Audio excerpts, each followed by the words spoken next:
This beautiful girl possessed an extraordinary memory, but her childhood was marred by tragedy. Soo-young's parents were deaf and mute, and as a child, she often felt ashamed of them. One day, it was raining heavily. Soo-young and her friends walked home under their umbrellas. Soo-young's mother brought an umbrella for her. Standing on the other side of the street, she waved frantically and repeatedly signed for Soo-young. However, Soo-young only looked at her mother with cold eyes, even showing obvious disgust. She didn't respond to her mother's calls and ran away. Seeing this, her mother rushed after her. But just then, the traffic light turned green. A black car sped forward, striking her mother with a powerful impact, sending her flying.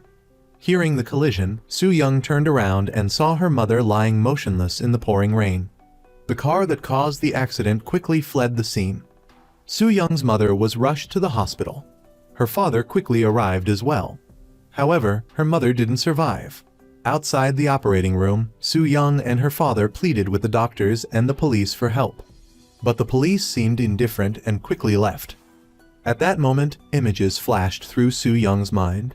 She exclaimed, "I saw it." She then asserted that she had seen the car. The scene of the accident was vivid in her mind, every detail magnified. There was a little boy in the back seat. He was holding a toy, and most importantly, she remembered the license plate number. Hearing this, the police immediately asked their colleagues to look up the license plate. However, whether the car and the driver were ever found remained a mystery. This was the first time Soo-young realized she had an extraordinary memory. As an adult, she and her close friend Kang Dong-siik became police officers. Soo-young hoped to join the major crimes unit, but because the small village where she lived was so peaceful, she couldn't achieve the necessary merit points. But was this small village truly peaceful? One night, Soo-young and her father were having dinner and chatting when the news on TV reported the disappearance of a local woman. Just then, it started to rain heavily. A worker on a bridge was about to go home when he noticed something strange under the bridge. At first, he thought it was just trash and used his flashlight to get a closer look. To his horror, he saw a part of a human body. The sight terrified him so much that he collapsed to the ground. The worker immediately called the police. Soo-young quickly arrived at the scene. The shocked worker was still sitting on the ground. Following the two men's directions, Soo-young went to investigate. A hand protruding from a box momentarily startled Soo-young, but she quickly regained her composure and observed the surroundings. She realized there were no surveillance cameras, and it was raining heavily. With the forensic team and other specialists still en route, she knew that if she didn't act quickly, the box would surely be washed away. Soo-young decided to retrieve the box. As she descended, she photographed the footprints and other traces around the area. Suddenly, her foot slipped, causing her to fall and the box to tumble down with her. The body parts inside spilled out. Seeing a corpse for the first time, Soo-young was terrified. Finally, the support team arrived at the scene. However, Soo-young was reprimanded by her superiors for tampering with the crime scene. She tried to show the photos she had taken to the police chief, but her phone malfunctioned. Meanwhile, the forensic team worked through the night investigating the scene and discovered a mint candy. The next morning, the head of the major crimes unit, Hwang Hwa-young, arrived to examine the scene and the body. When she saw the mint candy, her expression grew serious. Hwa-young went to the local police station to gather information about the case. She and the chief discussed the mint candy, which seemed to be connected to a major case from 5 years prior. But from their conversation, it seemed the perpetrator from that case was already dead. So, who was responsible this time?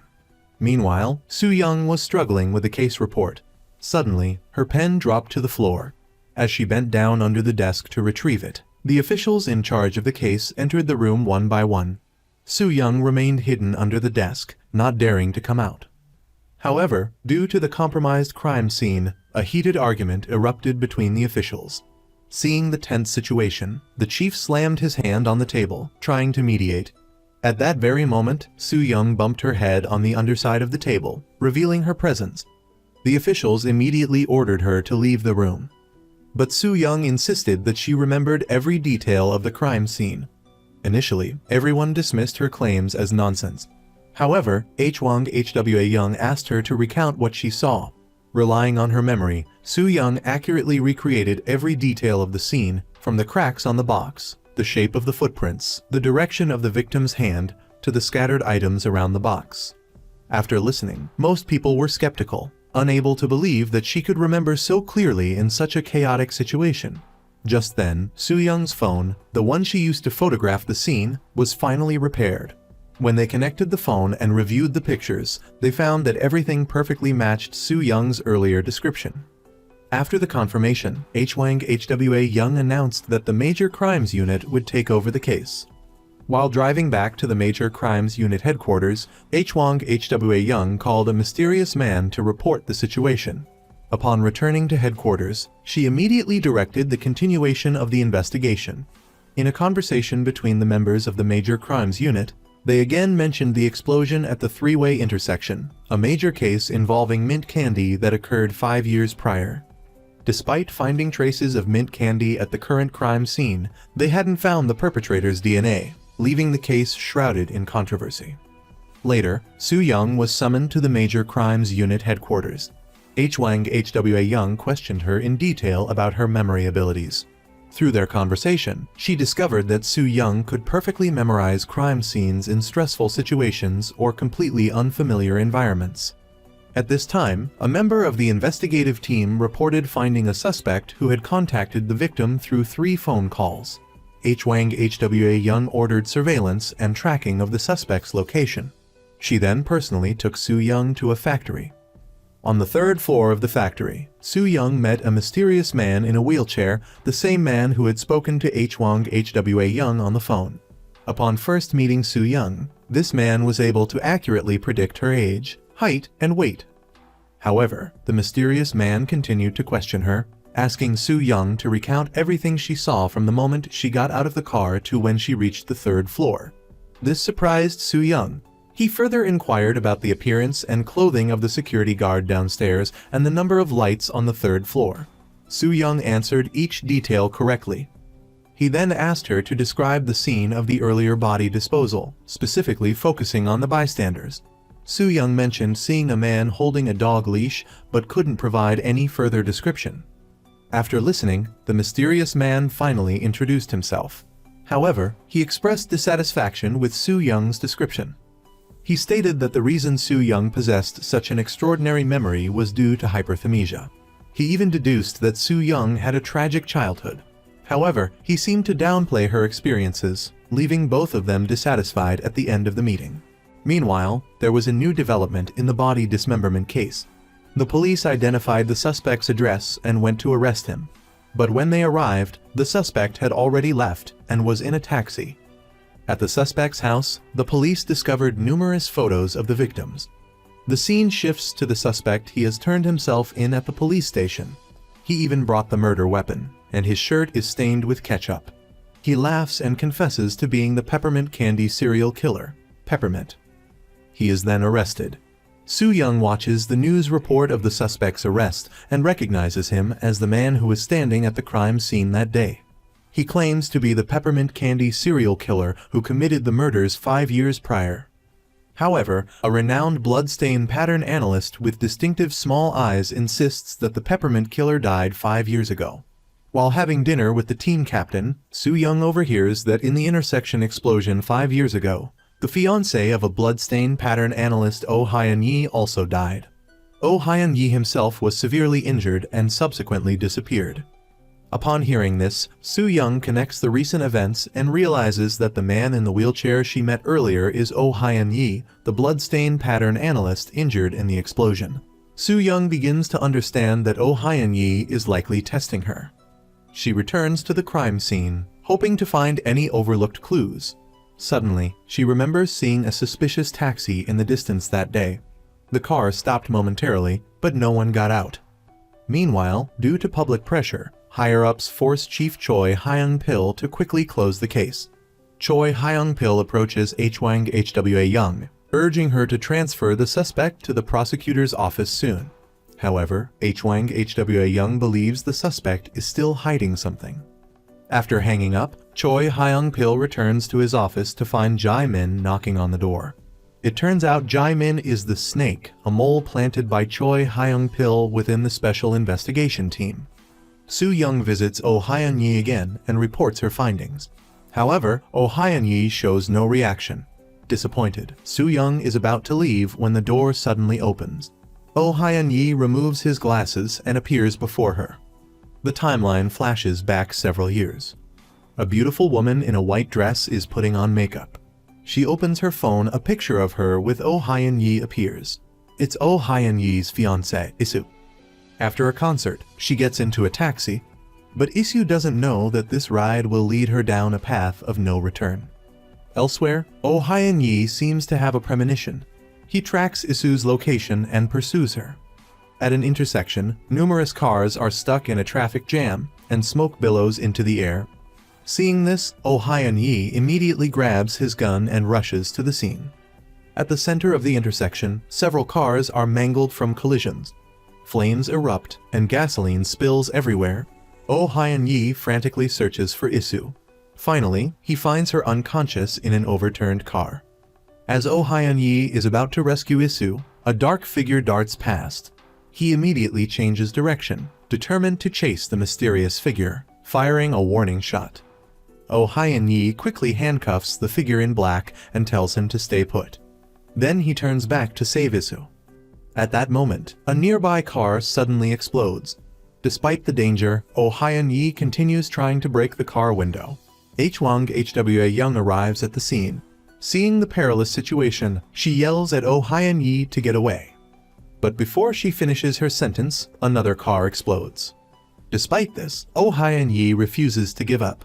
He and Isu, who has just regained consciousness inside the car, keep hitting the window, trying to escape. Meanwhile, the fire spreads rapidly along the spilled gasoline.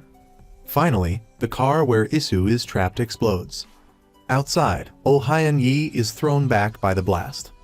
This is the intersection explosion everyone avoids mentioning. The timeline returns to the present. After Soo-young meets Oh Hyun-yi again, he listens to her story. Finally, he reveals himself. He asks Soo-young to recount everything she has seen. Soo-young complies. Then, she shares her suspicions about the killer in the peppermint candy serial killings. However, Oh Hyun-yi dismisses it as mere speculation. Soo-young counters, arguing that Oh Hyun-yi doesn't actually believe the peppermint candy killer is dead either. The one everyone refers to as him.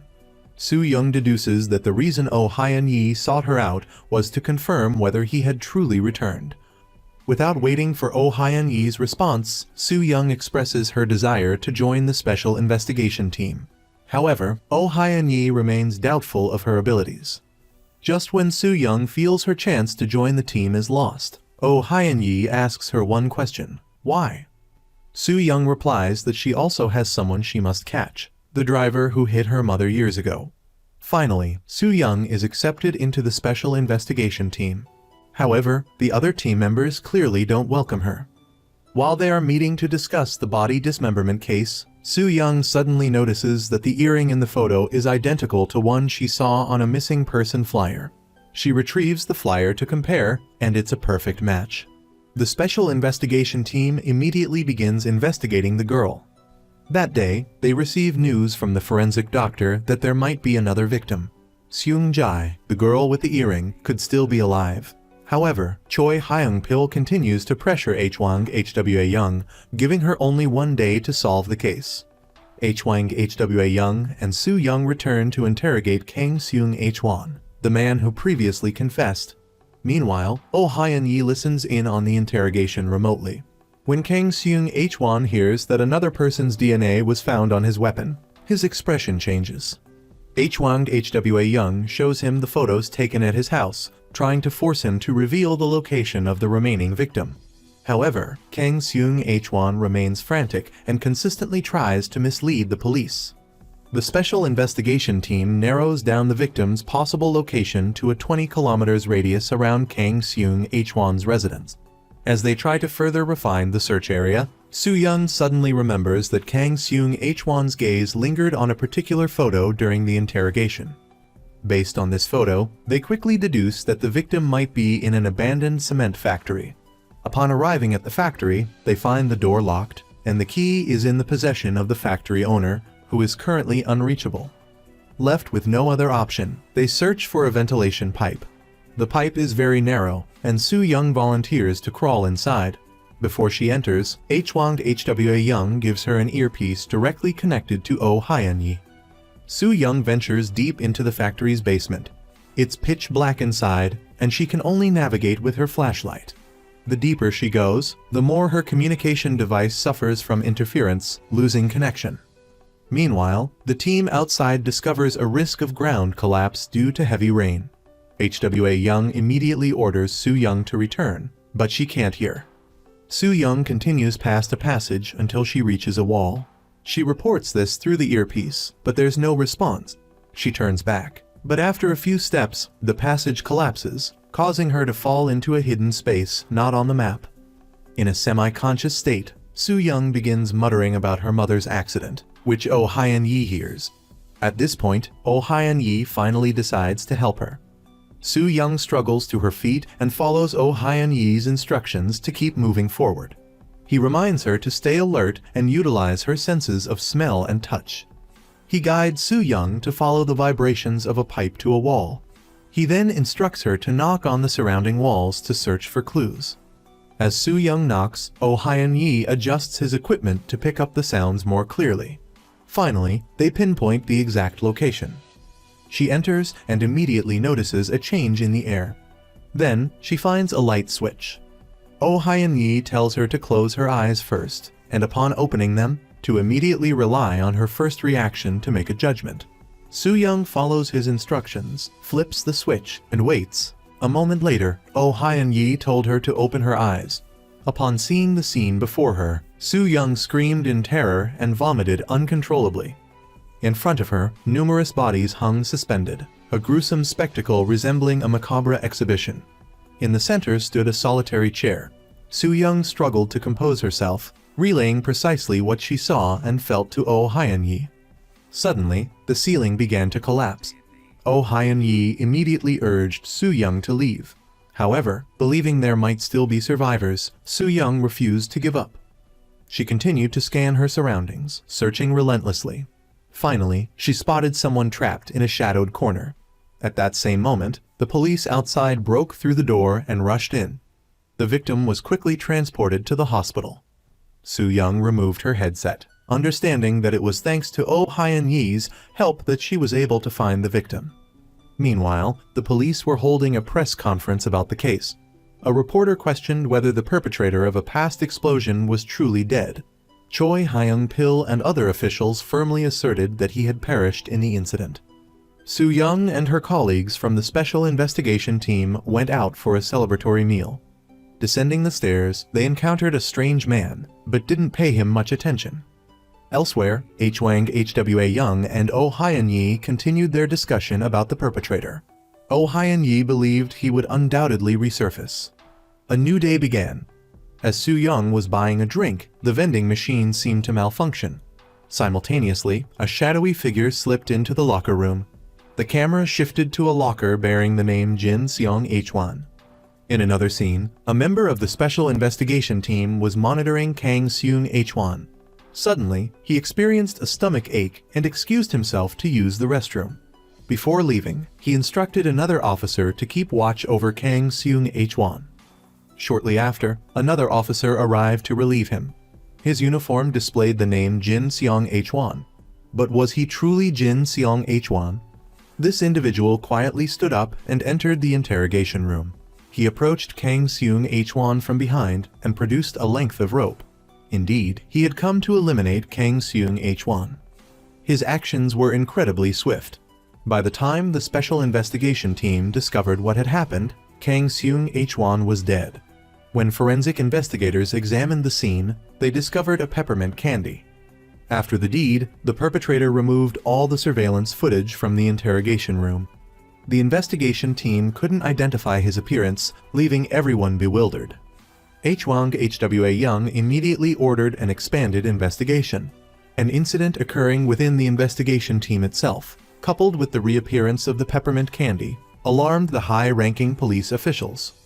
Chief Choy Hyang-pill discussed the matter with a deputy director. They tacitly understood that the perpetrator from years ago was deceased, and this wasn't him. But clearly, the truth was otherwise.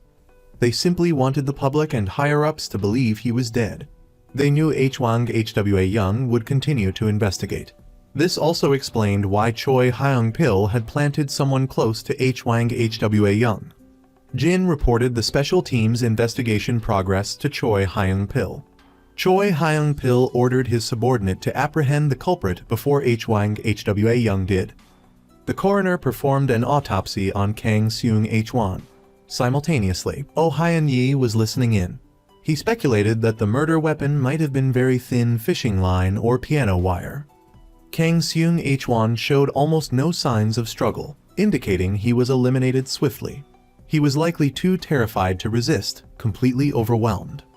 Choy Hyang-pill held a press conference, announcing that Kang Seung-hwan had died in the interrogation room and confirming the killer left a peppermint candy.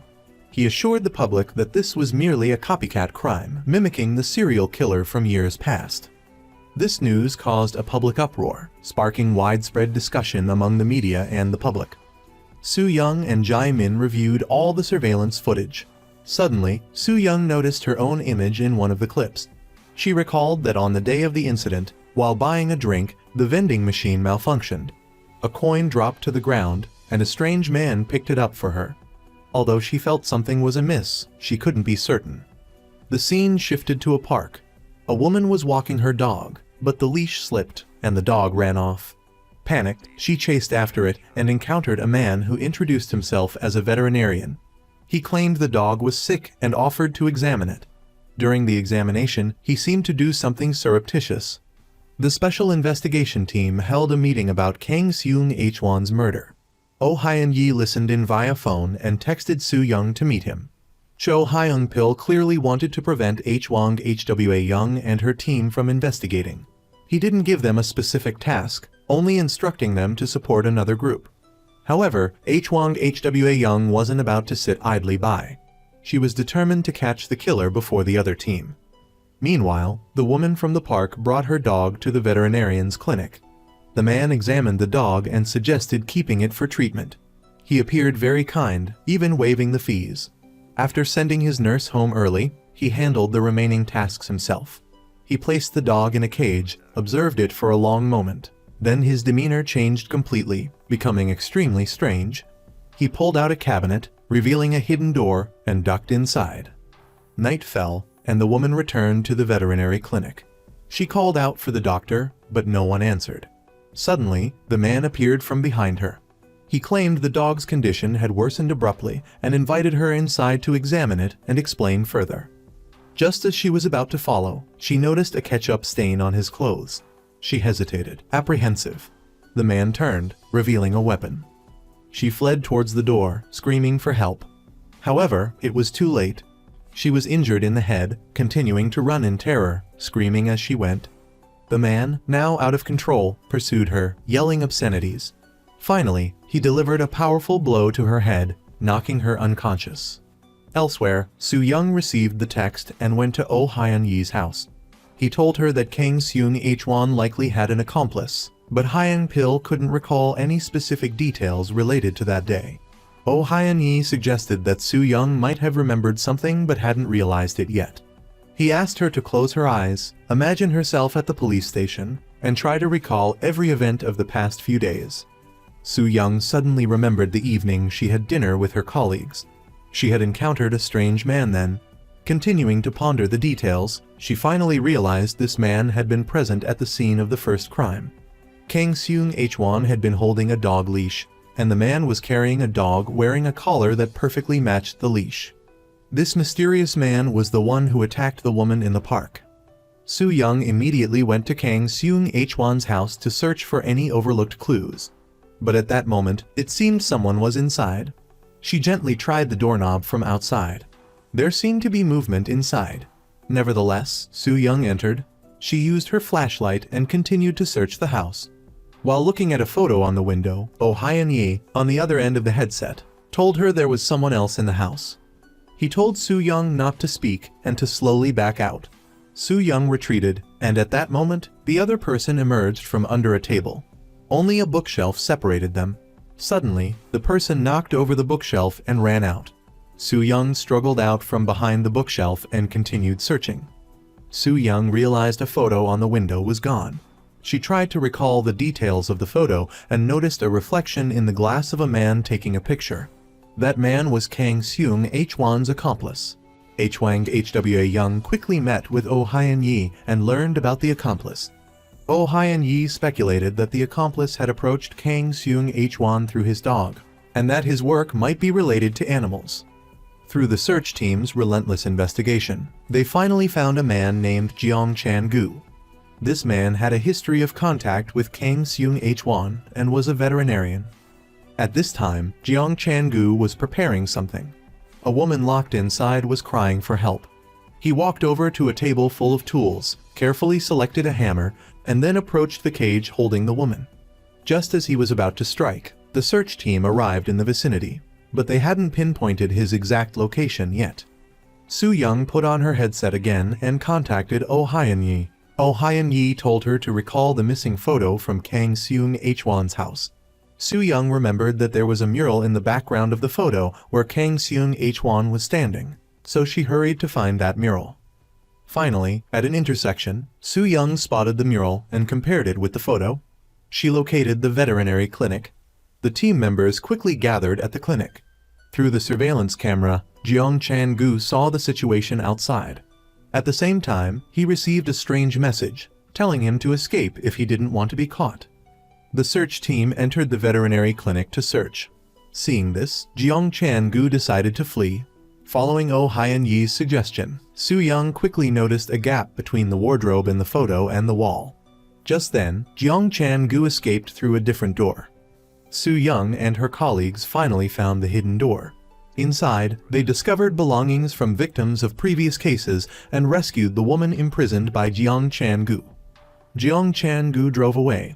The search team tracked the car via surveillance cameras. Based on real-time tracking data, they pursued him. However, at an intersection, the team's car was stopped by a red light, and Jeong Chan-gu's car escaped.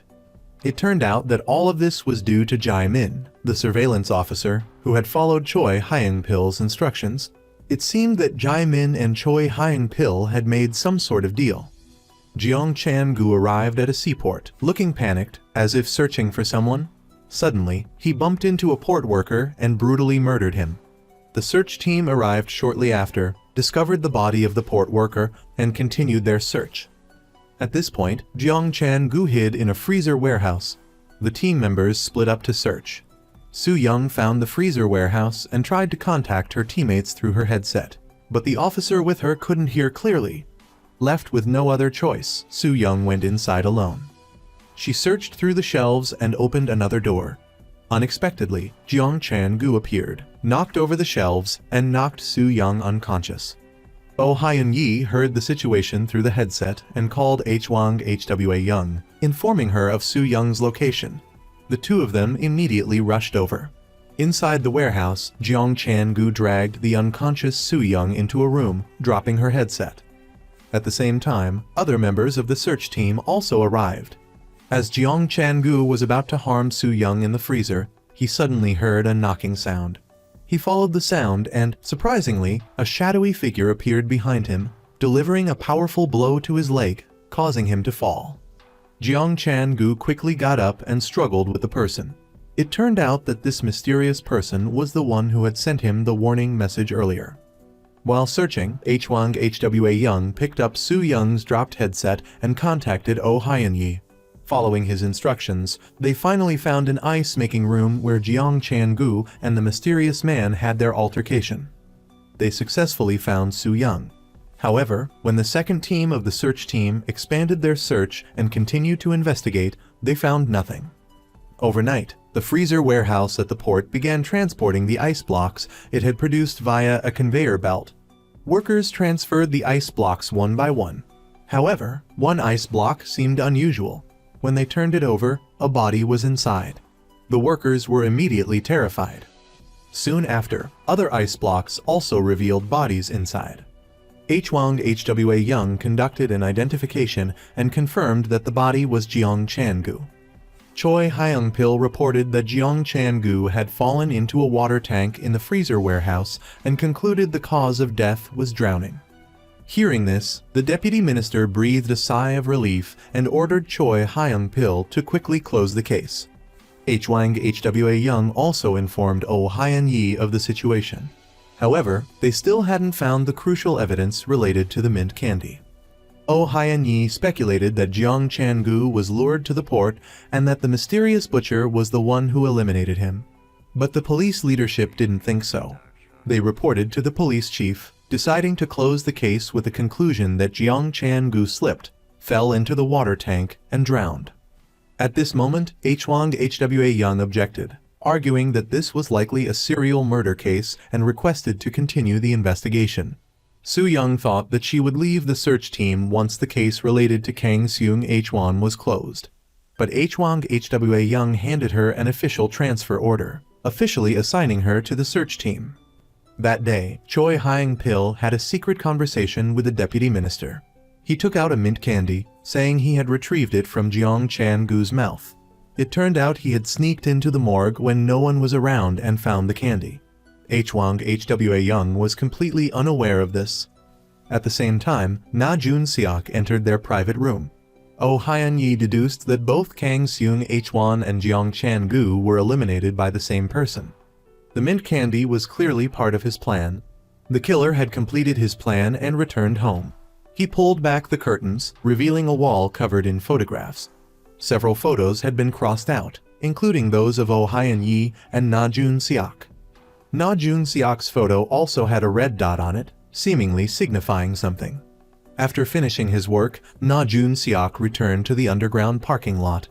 It seemed someone was watching him. His car was pelted with rotten eggs. Najun-seok was stunned to discover a mint candy under his windshield wiper. However, at the time, he didn't think much of it and drove away. After his car left, a mysterious man appeared in the frame. Najun-seok walked down the street, still feeling like someone was following him, but when he turned around, he saw nothing. Uneasy, he called Choy Hyang-pill, requesting protection.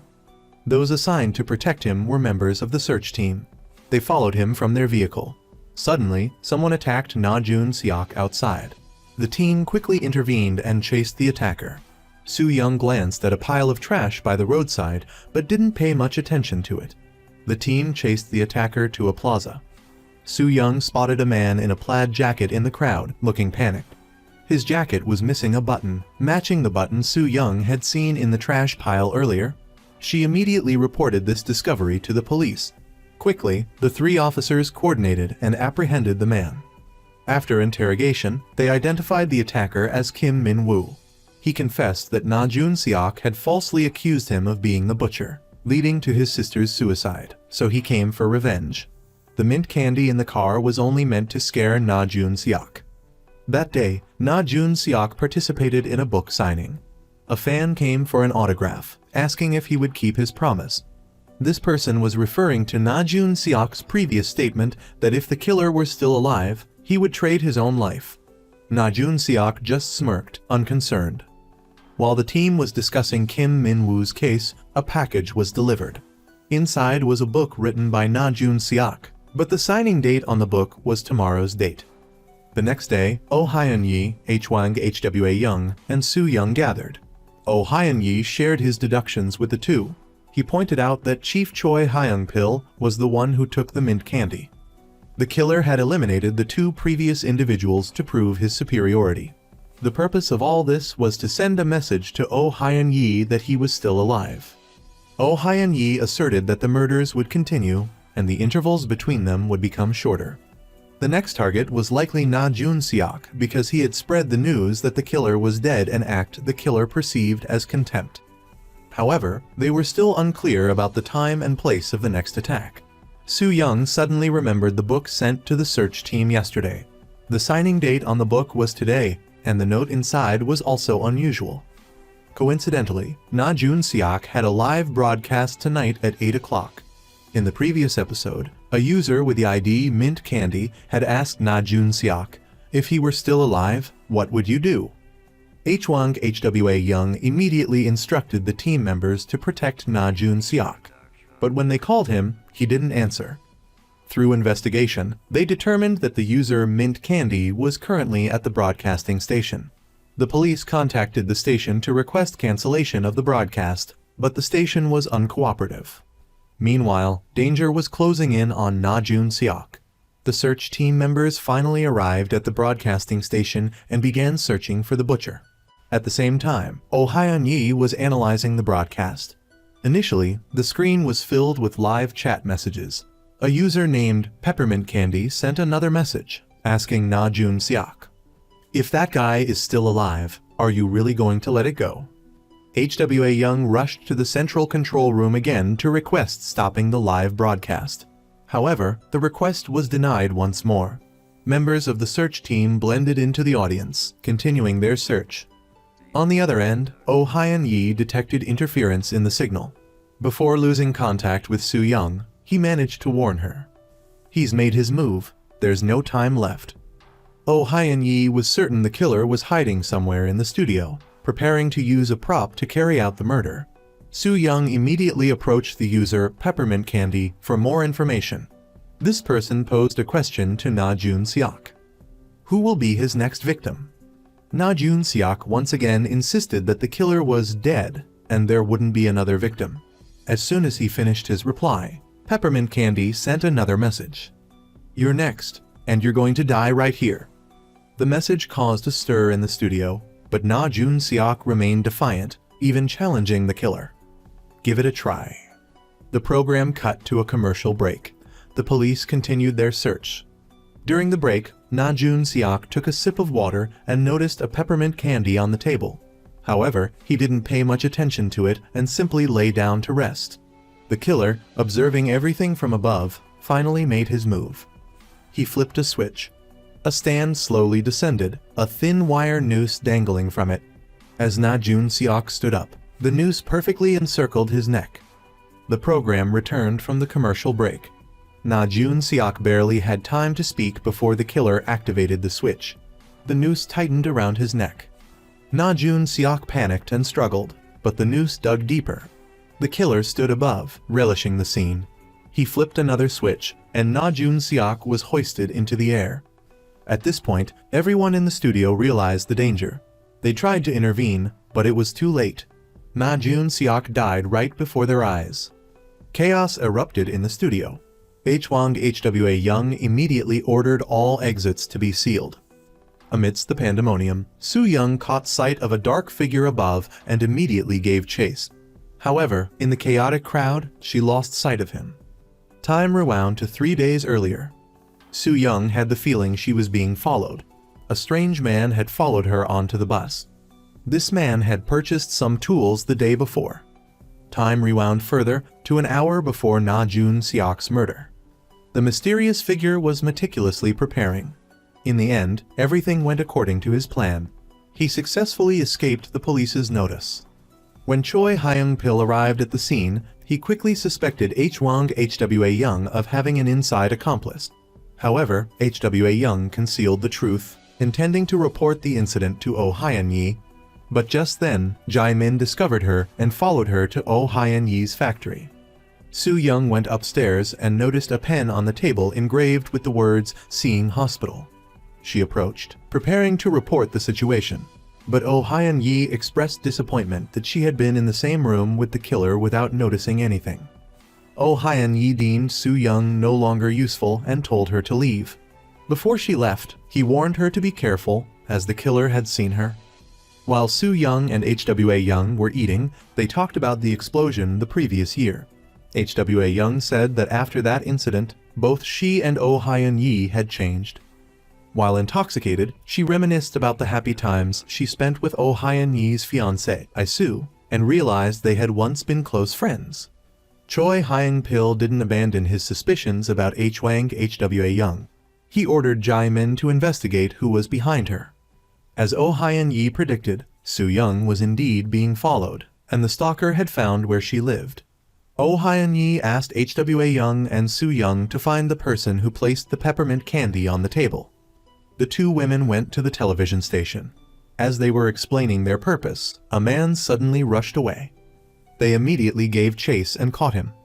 He confessed that a man had told him to place the peppermint candy on the table and promised to pay him 30 million. However, he couldn't remember the man's face, only that he looked ordinary, but his hands smelled of gasoline. Hwang Hwa-young deduced that the man had used nail polish. Shortly after, they found a bottle of nail polish in the trash. As they were dusting the nail polish bottle for fingerprints, the killer arrived at Soo-young's apartment and used a special method to gain entry to her room. While rummaging through Soo-young's belongings, he discovered a notebook with a missing page. By observing the indentations on the remaining pages, he realized the missing page contained Oh Hyun-yee's address. He carefully erased the pencil marks and left. He coincidentally encountered Soo-young as she returned, but she didn't pay him much attention. When Soo-young returned to her room and noticed her things had been moved, she immediately asked the building manager to review the surveillance footage. They discovered a strange dark figure had been in her room. Meanwhile, for the past 5 years, Oh Hyun-yee had been undergoing treatment. That evening, his doctor, Dr. Han, after finishing their session, went downstairs and prepared to drive home. All of these actions were observed by the killer. However, he didn't act immediately, instead returning to his own home. When he arrived, there appeared to be someone sitting on his sofa. He spoke to the person but received no response. The police were still investigating Najun-seok's murder. Outside, a large number of reporters had gathered. Soo-young helped a reporter pick up some dropped papers. During a break in the investigation, she suddenly noticed pencil marks on her hand. She immediately realized something and called Oh Hyun-yee to warn him. However, their conversation was overheard by Jae-min. At the police station, Hwang Hwa-young received a diagnosis of a corneal injury requiring immediate transplant surgery. Afterwards, Choy Hyang-pill informed her of upcoming personnel changes next month. After Choy Hyang-pill left, Hwa-young immediately destroyed the medical diagnosis. Meanwhile, Jae-min discovered that the person behind Hwang Hwa-young was Oh Hyun-yee. He was debating whether to report this information to Choy Hyang-pill. In the meantime, the killer's plan continued. He retrieved a set of tools from a drawer, carefully selecting a fishing line. He then took a picture with the silent figure on the sofa before leaving. The police held a press conference regarding Najun-seok's murder. The killer slipped into the group of reporters. The police chief faced questions from reporters but maintained that Najun-seok's death was due to a personal grudge before hastily departing. Soo-young received a call from Officer Lee. As she was about to get on the elevator, the doors closed just as the killer stepped inside. He stealthily observed Soo-young from behind. Soo-young seemed to sense something was amiss. When the elevator doors opened, she saw him and felt like she had seen him somewhere before. A moment later, she remembered he was the man she had briefly encountered leaving her apartment earlier. Immediately, she thought of the papers she had just picked up. They contained information about this man. Soo-young immediately gave chase. While pursuing him, she reported her discovery to Officer Lee and requested an investigation into the man. However, Officer Lee discovered that the man, Lee Bu-hwang, had resigned from his job 6 months prior. He seemed unremarkable. Soo-young continued to pursue him, but after he got out of his car, he disappeared. Soo-young continued to communicate with her colleagues. Oh Hyun-yee overheard the conversation. Upon hearing a familiar address, he immediately called Dr. Han, urging him to come immediately as the killer was nearby. Just after the call ended, the killer entered. He took out the prepared fishing line and strangled Dr. Han. Oh Hyun-yee heard everything but could do nothing. Dr. Han quickly stopped struggling. Soo-young continued searching for the killer. She happened to see Seeing Hospital. She remembered seeing a pen engraved with the name Seeing Hospital at Oh Hyun-yee's house. At the police station, the other members of the search team, after learning about Lee Bu-hwang, sprang into action. Soo-young rushed to the hospital and quickly found Dr. Han unconscious on the floor. She noticed Dr. Han's index finger was missing and immediately connected it to the fingerprint needed to access Oh Hyun-yee's apartment. She also recalled that the reason her hand had gotten graphite powder on it was because someone had smeared strawberry syrup on the paper. Realizing all of this, Soo-young immediately called Oh Hyun-yee, but he didn't answer. She then called Hwang Hwa-young. After they met, they rushed to Oh Hwang-yu's apartment. Just as Soo-young predicted, the culprit had arrived at Oh Hwang-yu's building. The search team also headed to Lee Bu-hwang's house. Meanwhile, Jae-min sent Lee Bu-hwang's address to Choy Hyang-pill. Upon receiving this information, Choy Hyang-pill immediately ordered Team 2 to go ahead and apprehend the suspect. The culprit went upstairs and used Dr. Han's finger to unlock the door. Oh Hwang-yu was sitting by the window, seemingly waiting for him. The culprit took out a fishing line and slowly approached Oh Hwang-yu. Oh Hwang-yu turned his chair and faced him. The two finally met. They greeted each other like old friends, but Oh Hwang-yu still seemed to disbelieve that the man before him was truly the culprit from years ago. Oh Hwang-yu handed him a handcuff and asked him to cuff himself to one side, just like in the old days. The culprit complied and followed Oh Hwang-yu inside. As they walked, they talked about the recent cases. It turned out that Kang Seung-hwan's confession was orchestrated by Oh Hwang-yu. He had used Kang Seung-hwan as bait to lure the culprit out, and the subsequent cases had unfolded according to his plan. During this time, the culprit had also spent considerable effort trying to find Oh Hwang-yu. Soo-young's appearance presented an opportunity. He had found Oh Hwang-yu through her. However, this also seemed to be part of Oh Hwang-yu's plan. The culprit followed Oh Hwang-yu around and finally revealed his purpose. He had come to eliminate him. But when he turned back, Oh Hwang-yu had vanished from the swivel chair. Meanwhile, the search team arrived at Lee Bu-hwang's house and discovered him dead, his body covered in formalin. They deduced that the culprit had disposed of Lee Bu-hwang and impersonated him at the earlier press conference. Back in Oh Hwang-yu's apartment, as soon as Oh Hwang-yu disappeared, he suddenly reappeared behind the culprit and shoved him. A struggle ensued. Quickly, Oh Hwang-yu gained the upper hand. He forcefully tightened his grip around the culprit's neck. It was clear that he was not only not disabled, but also quite skilled in combat. Hwang Hwa-young and the others finally arrived, but the elevator was stuck, forcing them to climb the stairs. By now, Oh Hwang-yu had lost control. He wanted revenge and refused to let the culprit die easily. He stabbed a pencil into the culprit's body, trying to force him to reveal the reason for wiping out the issue and who had ordered him to do it. Was there a mastermind behind the culprit? The culprit took out a ring with his left hand while his right hand secretly prepared to counterattack. He tossed the ring aside to distract Oh Hwang-yu, then quickly flipped over and choked him. Even while being choked, Oh Hwang-yu still struggled to learn who was behind it all. Just as the culprit was about to reveal the name, Hwa-young arrived and shot him, taking him down. Soo-young witnessed this scene and immediately called for backup. However, it was at this moment that she realized Oh Hwang-yu didn't need a wheelchair and was standing steadily before her. Soo-young saw the devices and photos Oh Hwang-yu had arranged. She realized everything that had happened was orchestrated by him. He had used her all along. Knowing the whole truth, Soo-young was devastated and returned the earpiece to Oh Hwang-yu. The culprit, after surgery, survived. Through investigation, it was discovered that his real name was Shin Jong-soo. Because of Shin Jong-soo's arrest, Hwang Hwa-young was placed under review for discharging her firearm. Oh Hwang-yu was also summoned to the police station for questioning. Choy Hyang-pill warned Oh Hwang-yu not to speak publicly about the explosion 5 years prior and Shin Jong-soo's involvement. After Oh Hwang-yu left, he met Hwang Hwa-young. She knew that Dr. Han, whom Shin Jong-soo had attacked, was still alive. In fact, Dr. Han was also bait, another part of Oh Hwang-yu's elaborate plan to lure Shin Jong-soo out. The camera pans to a room where a young boy is playing video games. A man with a limp enters, cautiously looks out the window, and draws the curtains. He then adjusts the position of a doll on a chair. The doll's eyes seem to have cameras embedded in them. The man appears awkward as he tries to interact with the boy. The boy, however, doesn't speak, only nods. The man slowly approaches the boy. He's wearing a device on his ankle, an electronic monitoring bracelet, typically worn by those with a criminal record. Suddenly, he grabs the boy tightly around the waist. The boy signs, asking what he's doing.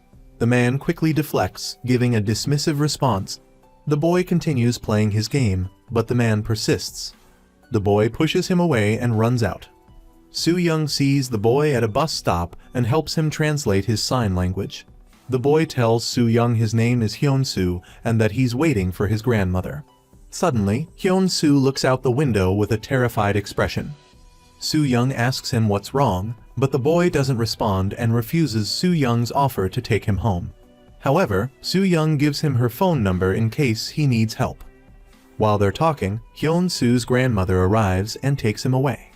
The entire interaction is being watched by someone else, the same man who harassed Hon-su earlier. Oh Hyun-yi goes to Shin Jong-soo's house alone and discovers a Manjusang doll. He peels back its layers and finds an earpiece. He puts it in and connects. There's a shadowy figure on the other end. The person is also wearing an earpiece but doesn't speak. Only static comes through the earpiece. The person then throws the earpiece into water. Oh Hyun-yi connects this incident with the previous cases, which also involved static, and surmises that someone is listening in. Could Shin Jong-soo not be the culprit after all? Meanwhile, after school, Hon-su stands at the gate, anxiously looking around as if afraid of encountering the man again. When he's sure the man isn't there, he prepares to go home, but then he sees the man's silhouette. Hon-su immediately runs and hides. The man searches for him. Hon-su desperately tries to escape, but is pursued by the man. He runs to a deserted area, seeking a hidden corner to hide. But even though he thinks he's safe, the man finds him and forces him into a car. As the car drives under a bridge, Hon-su takes advantage of a moment of distraction and escapes. But he's caught again and thrown into the trunk. One night, Oh Hyun-yi visits Soo-young, seemingly to propose a collaboration. He says he can help her find the person responsible for the accident that killed her mother years ago. However, Soo-young rejects his offer. Oh Hyun-yi, undeterred, leaves Soo-young an earpiece for communication. Meanwhile, the man who kidnapped Hon-su is driving and accidentally bumps into a lawyer's car. The lawyer is about to call her insurance company, but the man remembers Hon-su in the trunk. He immediately stops her and sends her away. Soo-young, while on leave, visits her former superior and learns about Hon-su's disappearance. The suspect has been identified as No Sang-cheol, a man with a criminal record. Soo-young immediately goes to No Sang-cheol's house, the same room where Hon-su was playing video games earlier. There, Soo-young sees a picture in the room and realizes that the man Hon-su saw at the bus stop was No Sang-cheol. Furthermore, No Sang-cheol's electronic monitoring bracelet has been cut off. No Sang-cheol's car is found near Daean Mountain. There, the police discover some of Hon-su's belongings, but not the piece of paper with Soo-young's name on it. Meanwhile, Hon-su is still trying to escape. He finds a house in the mountains to hide in, but eventually, he's discovered. Desperate, Soo-young contacts Oh Hyun-yi. He agrees to help her, and they decide to meet at Hon-su's school to plan a rescue. Choy Hyang-pill assigned Hwang Hwa-young to Hon-su's case, hoping to use it to bury the incident involving Lee Bu-hwang. He also planned to transfer both Hwa-young and Oh Hyun-yi. Hwang Hwa-young didn't object and officially invited Oh Hyun-yi to consult on Hon-su's case. Soo-young and Oh Hyun-yi met beforehand, piecing together Hon-su's escape route and finding a spinning top. They then proceeded to No Sang-cheol's house. Hwang Hwa-young and her team decided to look for a breakthrough by interviewing victims from previous cases. However, these individuals were uncooperative and didn't provide any useful leads. At No Sang-cheol's house, Oh Hyun-yi deduced that No Sang-cheol was a pervert based on the medications he was taking. He also noted No Sang-cheol's advanced arthritis, making it impossible for him to climb a mountain. Soo-young discovered a hidden camera inside a doll. From the footage, Oh Hyun-yi pieced together details of the case. Soo-young described the details of No Sang-cheol's car found at the scene to Oh Hyun-yi. She pointed out that the car had been in a recent accident, with a dented trunk and a broken taillight. Oh Hyun-yi immediately questioned whether No Sang-cheol had escaped in that car. Soo-young further revealed that duck feathers were found on the surrounding trees at the scene. This led Oh Hyun-yi to believe that not only No Sang-cheol, but also a third party was present at the scene. Based on the duck feather clue, they decided to investigate a nearby duck farm. Arriving at the farm, Soo-young inquired about Hon-su, but no one had seen him. Oh Hyun-yi, observant as ever, quickly noticed a worker whose shoes were covered in mud and who wore a watch that seemed out of place for his job. When the worker realized he was being watched, he immediately ran.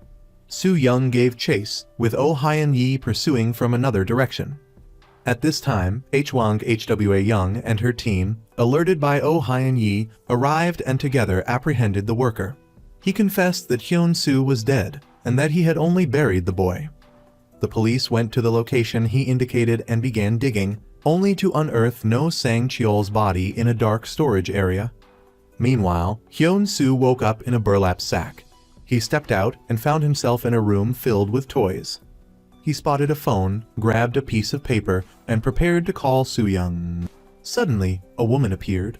Seeing him about to make the call, she quickly approached, grabbed a pair of scissors, and wordlessly cut the phone cord. The worker who buried No Sang-cheol was brought in for questioning. He claimed ignorance of Hon-su's whereabouts, only stating that a lawyer would be meeting with Oh Hyun-yi. Oh Hyun-yi suspected that the person involved in the car accident with No Sang-cheol wasn't the worker, but someone else. In the worker's car, Oh Hyun-yi found a picture of the Mariner volunteer team. He also heard the worker mention a private lawyer. This was strange, as the worker was an ex-convict, making it unlikely he'd have a private attorney. Oh Hyun-yi instructed Soo-young to investigate the worker's past and connections and locate the lawyer's office he mentioned. Meanwhile, Hon-su remained confined in the woman's house. She prepared a lavish breakfast for him and dressed him in new clothes. However, she called Hon-su baby and referred to herself as his mother. This woman was the lawyer who had been involved in the car accident with No Sang-cheol earlier. She received a phone call and went outside. From the outside, the place where Hon-su was being held looked like an amusement park. While everyone suspected the worker was the culprit, Hon-su's abductor, Hwang Hwa-young, insisted he wasn't. It turned out the worker had an intellectual disability and was being manipulated. Meanwhile, Hyang-pill and the deputy minister discussed the case. They discovered a higher-up had ordered Oh Hyun-yi's situation be covered up, but the person's identity remained unknown. Alone in the room, Hon-su searched for a way out. He found a key in a drawer and unlocked a door on the desk. Inside, a photo revealed a boy wearing identical clothes to his own. He wondered if the boy was the lawyer's son, the baby she kept referring to. Soo-young and Oh Hyun-yi arrived at the lawyer's office connected to the worker, only to find it closed. A note on the door directed inquiries to the adjacent office. They also obtained information about the lawyer in charge of this office. Lawyer Choy Miri wasn't a court-appointed attorney. They then visited the neighboring office and learned Choy Miri had resigned. Inside, Soo-young found a photograph identical to the one in the worker's car. Using child custody consultation as a pretext, they gained access to the office of the person in charge, Kim Na-hee. Oh Hyun-yi engaged Kim Na-hee in a conversation about custody rights as a distraction while Soo-young observed the surroundings. When Soo-young reached for a glass orb, Kim Na-hee reacted with alarm and stopped her.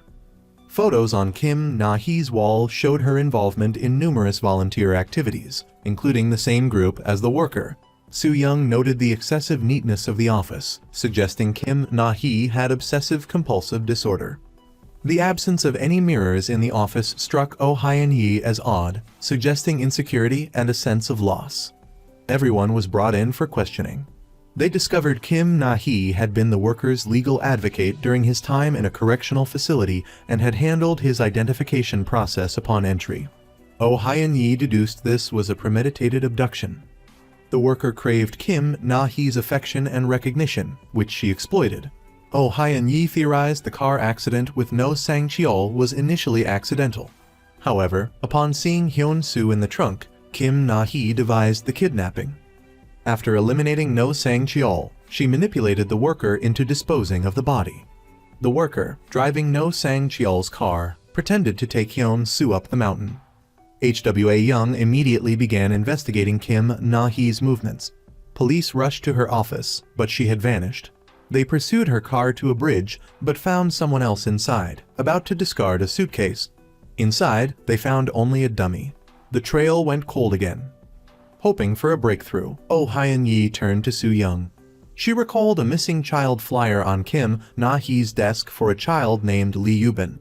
Oh Hyun-yi remembered seeing the same flyer when he first visited Soo-young. The child was Hyun-su's age, potentially linking Kim Na-hee to the case. Their investigation confirmed Lee Yubin was Kim Na-hee's son, who had died 5 years earlier. Kim Na-hee continued to post missing person flyers, unable to accept his death. Meanwhile, Kim Na-hee was treating Hyun-su as her own son. Soo-young remembered the snow globe with toys inside, which had the words Maze Park written on it. It was likely where Hyun-su was being held. They quickly located the park. That evening, Kim Na-hee and Hyun-su were playing in the maze park. Hyun-su spotted a cell phone in Kim Na-hee's pocket. When she wasn't looking, he snatched the phone and ran into a room. However, when he tried to turn it on, it wouldn't work. Outside, Kim Na-hee frantically banged on the doorknob, trying to break in. Finally, when she managed to open the door, Hyun-su pushed her away and escaped. Kim Na-hee immediately gave chase. Hyun-su found a hiding spot, but was discovered. Eventually, Soo-young and the others arrived and began searching. Soo-young finally found Hyun-su tied to a chair on the rooftop. As she untied him, Kim Na-hee, holding a wrench, stealthily approached them. Sensing something was wrong, Soo-young turned around. Kim Na-hee immediately raised the wrench, preparing to attack. Soo-young quickly pulled Hyun-su out of the way. Kim Na-hee remained delusional, convinced that Hyun-su was her son. Soo-young tried to reason with her, to explain the truth, but Kim Na-hee refused to accept it. Kim Na-hee raised the wrench again.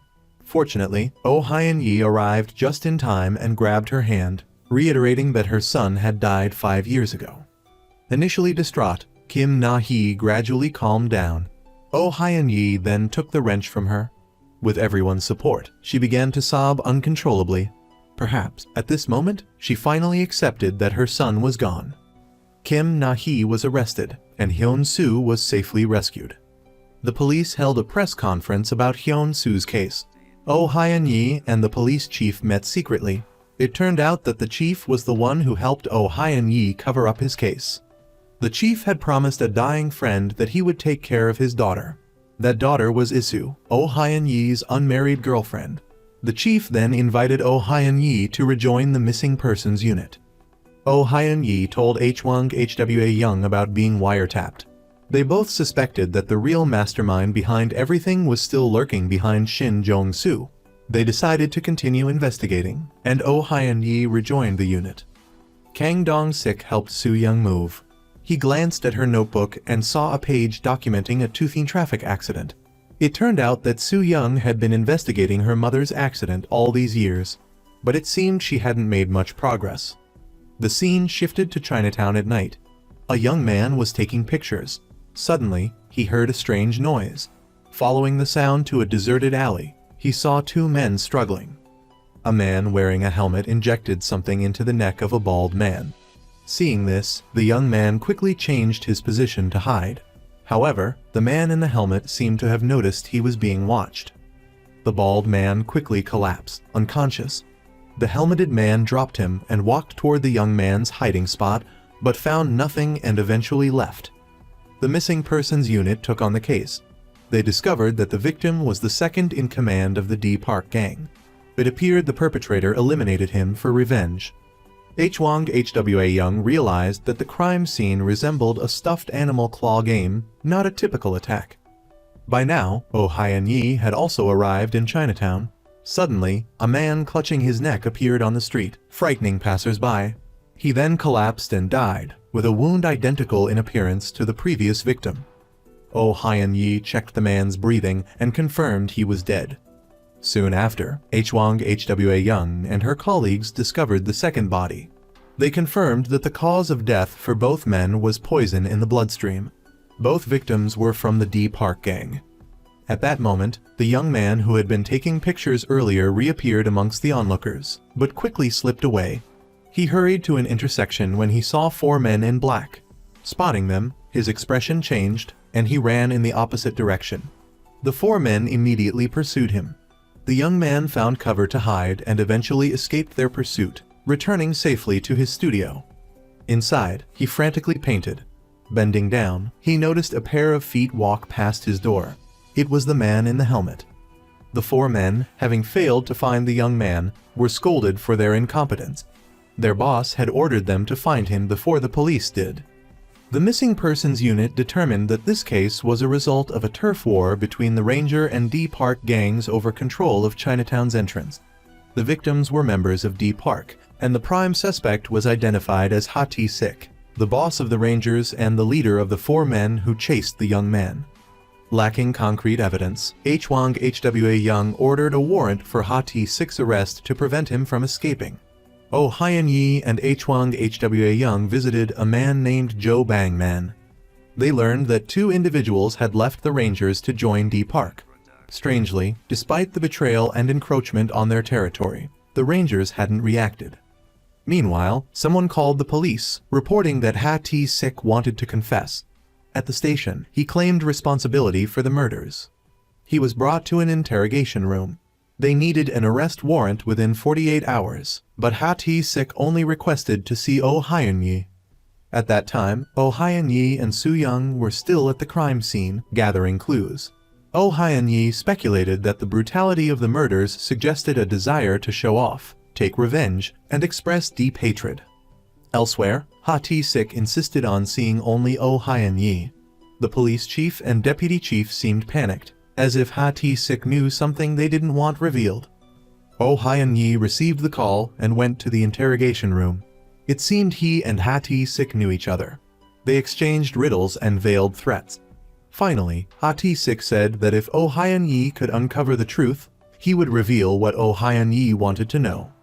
Currently, there wasn't enough evidence to prove Ha-ti-sik's guilt. They decided to search his office for more. That day, the young man with the camera was again followed by the men in black. He hid amongst a pile of clutter and evaded them. As he prepared to leave, the man in the helmet reappeared. He looked around, seemingly searching for something. After everyone left, the young man hurried back to his studio. Shortly after, he again saw someone walk past his studio door. He pulled back the curtain, and indeed, it was the man in the helmet. Hwang Hwa-young and Soo-young searched Ha-ti-sik's office. Soo-young glanced at a painting on the wall before continuing her search. Finally, thanks to her keen observation skills, she discovered a bottle of poison hidden in the fish tank on the desk. The poison matched the one found in the victims' bodies.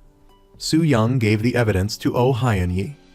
Although Ha-ti-sik again confessed to the murders, Oh Hyun-yi didn't believe him. He suspected Ha-ti-sik intentionally planted the evidence. Meanwhile, Soo-young noticed Ha-ti-sik constantly glancing at his thermos. Seeing Oh Hyun-yi's disbelief, Ha-ti-sik chose to remain silent and was taken to jail. However, Oh Hyun-yi remained convinced that Ha-ti-sik was hiding something. Soo-young recalled Ha-ti-sik repeatedly glancing at his thermos during the interrogation. She realized he wasn't looking at the thermos itself, but at his reflection in its metallic surface, checking the time. Thanks to Soo-young's insight, Hwang Hwa-young suddenly realized Ha-ti-sik was stalling for time. Jo Bang-man finally found a new lead. He contacted Soo-young and informed her that the D Park gang was desperately searching for someone. Soo-young immediately shared this clue. Oh Hyun-yi deduced they were searching for the eyewitness to the murders.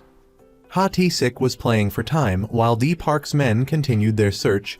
Through one of Ha-ti-sik's advisors, they learned the witness hadn't been found yet. Oh Hyun-yi discovered a button lodged in the throat of one of the victims. The button matched the ones on Ha-ti-sik's shirt, which was indeed missing a button. When Oh Hyun-yi revealed this, Ha-ti-sik seemed genuinely surprised. He assumed the button had been found in the victim's stomach. Oh Hyun-yi instantly spotted the flaw in Ha-ti-sik's statement. He pointed out the button was found in the victim's throat. This suggested someone intentionally placed the button there after the victim's death. Ha-ti-sik became agitated, again insisting he was the killer. Meanwhile, the young photographer was once more being chased by the men in black. A member of the missing persons unit witnessed the chase and joined the pursuit.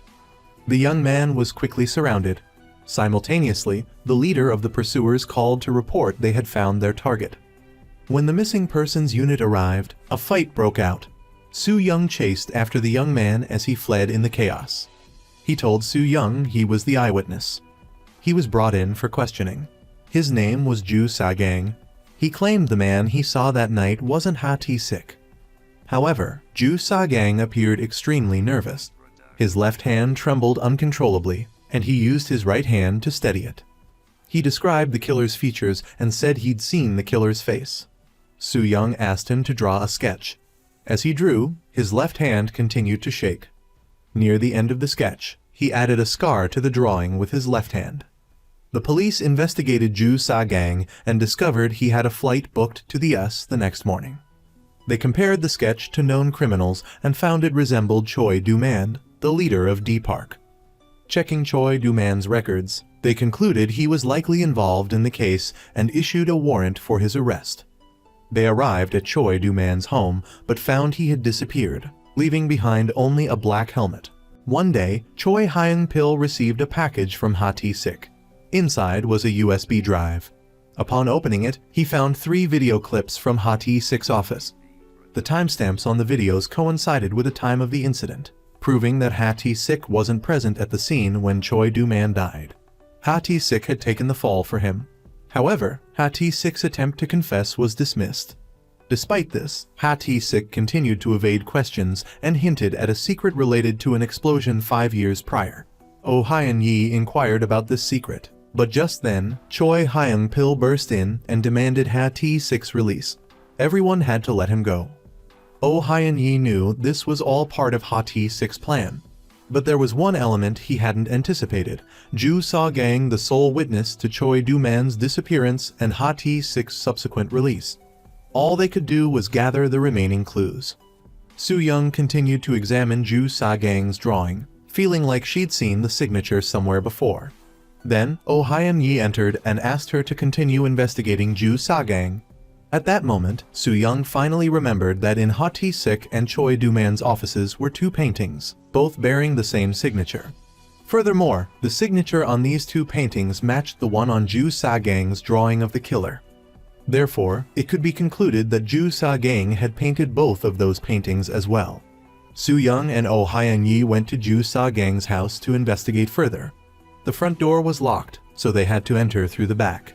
Oh Hyun-yi discovered that behind each painting, letters were inscribed, seemingly hiding information within the artwork. At this point, Soo-young recalled the letter A behind the painting in Dong-siik's office. The painting in Choi Do-man's office also had the letter F on the back. Combined with the paintings at Ju Sa-gang's house, they formed the word poem in Korean. Oh Hyun-yi deduced that these letters could form a word. Putting them together, they realized they spelled father. Soo-young also discovered that Ju Sa-gang's paintings resembled the victims in the case. Besides the victims in the current case, there was a painting of a man hanging from the ceiling. Oh Hyun-yi quickly realized this was a foreshadowing of the next crime. These paintings weren't just individual pieces, but a collection of works based on bodies. He surmised that the man hanging from the ceiling in the painting was the next victim. That person was likely Dong-siik. As they predicted, he was currently hanging from the ceiling, and next to him were a person wearing a helmet and Ju Sa-gang.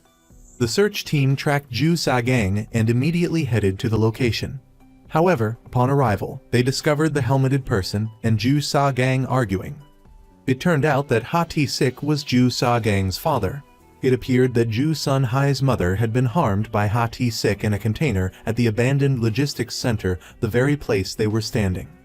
The helmeted person ordered Ju Sa-gang to finish off Dong-siik. However, the search team quickly realized that Ju Sa-gang was Dong-siik's son and connected to his mother's death. Oh Hyun-yi theorized that Ju Sa-gang had planned and executed these disappearances as revenge for his mother. After Dong-siik learned this, he fabricated evidence and confessed at the police station to buy time for Ju Sa-gang to escape overseas. However, one question remained: who was the person in the helmet? The search team finally arrived and split up to search for Ju Sa-gang. Soo-young quickly recognized a distinctive mark, a symbol she had seen in Ju Sa-gang's notebook. She recalled a drawing in the notebook of a man hanging from the ceiling. Meanwhile, Soo-young discovered the symbol M16 next to Ju Sa-gang's painting. This was his location. The helmeted figure and Ju Sa-gang continued their confrontation. He repeatedly berated and physically abused Ju Sa-gang during the attack. Ju Sa-gang's figure seemed to vanish momentarily, then reappear. Although Ju Sa-gang couldn't bring himself to harm Ha-ti-sik, the helmeted person acted, injecting Ha-ti-sik with poison. Finally, Soo-young and Oh Hyun-yi arrived, but the helmeted person attempted to escape. Soo-young pursued him while Oh Hyun-yi stayed in the warehouse. He lowered Ha-ti-sik's body and informed him that he knew about his and Ju Sa-gang's secret. Soo-young continued the chase and fought with the helmeted person. Hwang Hwa-young arrived and together they apprehended him. When they removed his helmet, they discovered the helmeted person was Ju Sa-gang. Due to psychological trauma, Ju Sa-gang had developed an alternate personality, which manifested as the helmeted figure. Before dying, Ha-ti-sik revealed an address to Oh Hyun-yi. Meanwhile, Choy Hyang-pill watched Ha-ti-sik's death from afar and quietly left. Soo-young returned home and realized that throughout the investigation into her mother's accident, she hadn't found any information about a used car rental shop. She visited the address Ha-ti-sik gave and met an old man cleaning up, who offered no information. However, Soo-young gave him the license plate number of the car involved in the accident, and he promised to contact her if he learned anything. In his office, Choy Hyang-pill wrote down some numbers he'd overheard in the warehouse and thought about the explosion years ago. He remembered finding discarded clothing during that investigation and surmised the real perpetrator had escaped. He then called Ha-ti-sik to ask him to find an actor to stand in as the suspect. Oh Hyun-yi later shared a new clue with Hwang Hwa-young, the numbers 4 inches and 789. Choy Hyang-pill was promoted to deputy minister and reprimanded Jae-min for not relaying information promptly. He also instructed Jae-min to investigate the two numbers. Choy Hyang-pill then burdened the search team with numerous unsolved cases. Hwang Hwa-young got nowhere arguing with him. Finally, he declared that he would restructure the search team in the future. The scene shifts to a coffee shop where a female barista is making coffee. Suddenly, she hears the sound of someone crunching on candy. Her face is filled with terror. The scene transitions to night. A woman is running, stumbling. She's covered in ketchup, and a car is chasing her. The sound of candy crunching comes from the car. Then, the woman is in bed. It's the barista from the coffee shop. She wakes up, but everything from the dream feels like something she experienced somewhere else. The scene changes to a tunnel. A man is walking into it, looking at his phone. A black car pulls up behind him. The horn beeps, and the man thanks the driver and gets in. It appears to be the same car the barista saw in her dream. The scene cuts to a dark room. A man inside is frantically writing the number sequence 4,789 inches over and over again, repeating the numbers aloud. What does 4,789 mean? Meanwhile, Oh Hyun-yi follows a lead and finds a place called 7 Beautiful Stars. He takes down a large group, including the boss, but doesn't find any useful information. However, he notices one of the boss's underlings react strangely to the number sequence 4,789. Taking advantage of the chaos, this underling escapes.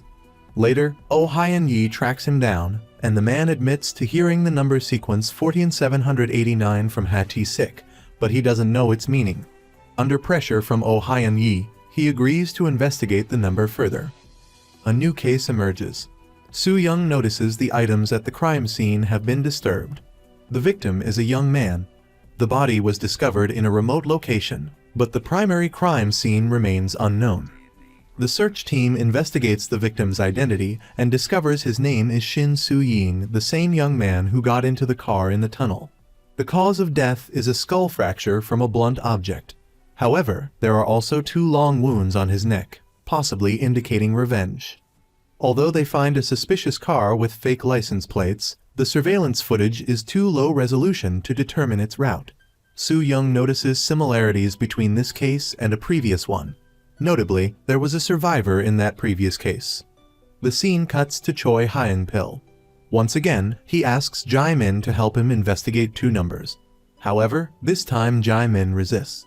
He tells Choy Hyang-pill that he just wants to be a police officer, not a tool for the organization. Their conversation ends badly. Meanwhile, Soo-young and the search team continue to investigate the previous case and find the survivor Lee Yun-jang. Although she escaped death, she suffers from severe psychological trauma and can't remember the perpetrator's face or where she was abducted. After further investigation, they discover that Lee Yun-jang has changed her name to Lee Yu-mai. Soo-young goes to the coffee shop where Lee Yu-mai works, bringing an earpiece to record their conversation. Although Oh Hyun-yi doesn't respond, he listens in from the other end. Initially, Lee Yu-mai is evasive when Soo-young mentions the previous case. But when Soo-young shares her mother's story, Lee Yu-mai empathizes and begins to open up. Suddenly, Oh Hyun-yi calls, and Soo-young takes Lee Yu-mai to meet him. There, Lee Yu-mai recounts her ordeal. She reveals that she heard a strange sound throughout her captivity. The search team compiles cases of disposed bodies over the past 5 years and notices several commonalities. The victims all have neck wounds, their bodies are wrapped in plastic bags, and a suspicious black car is present at the scenes. However, upon hearing this report, Oh Hyun-yi realizes that all the victims are people new to society, including artists or the unemployed. This suggests the perpetrator can easily access information about them. Based on this data, Hwang Hwa-young instructs the search team to continue investigating through employment records, call logs of companies where the victims applied, and their credit card transactions. One evening, 3 men meet at a bar. A man named Hwayang-ju enters and hands documents to the other 3. One of them is Won-si-yoon Hwayang-ju's former classmate and current superior. However, these men seem to look down on Hwayang-ju. In Won-si-yoon's office, someone is searching for information on a computer. This person opens a resume, it's Lee Yu-mai's. At the same time, Lee Yu-mai receives a message from the Unraveling Corporation, inviting her for an interview. The search team discovers that all the previous victims interviewed at Unraveling Corporation. 7 to 10 days later, they all disappeared. This makes Won-si-yoon, who participated in the interviews, the prime suspect. Oh Hyun-yi and Soo-young go to the corporation to meet Won-si-yoon. However, upon seeing them, Hwayang-ju becomes very anxious. Faced with their questions, Won-si-yoon is unfriendly and doesn't provide any valuable information. Soo-young only manages to notice several wine bottles and a framed photo in his office. Immediately after they leave, Won-si-yoon scolds Hwayang-ju. Meanwhile, Lee Yu-mai arrives at Unraveling Corporation for her interview. She's the last to be called in.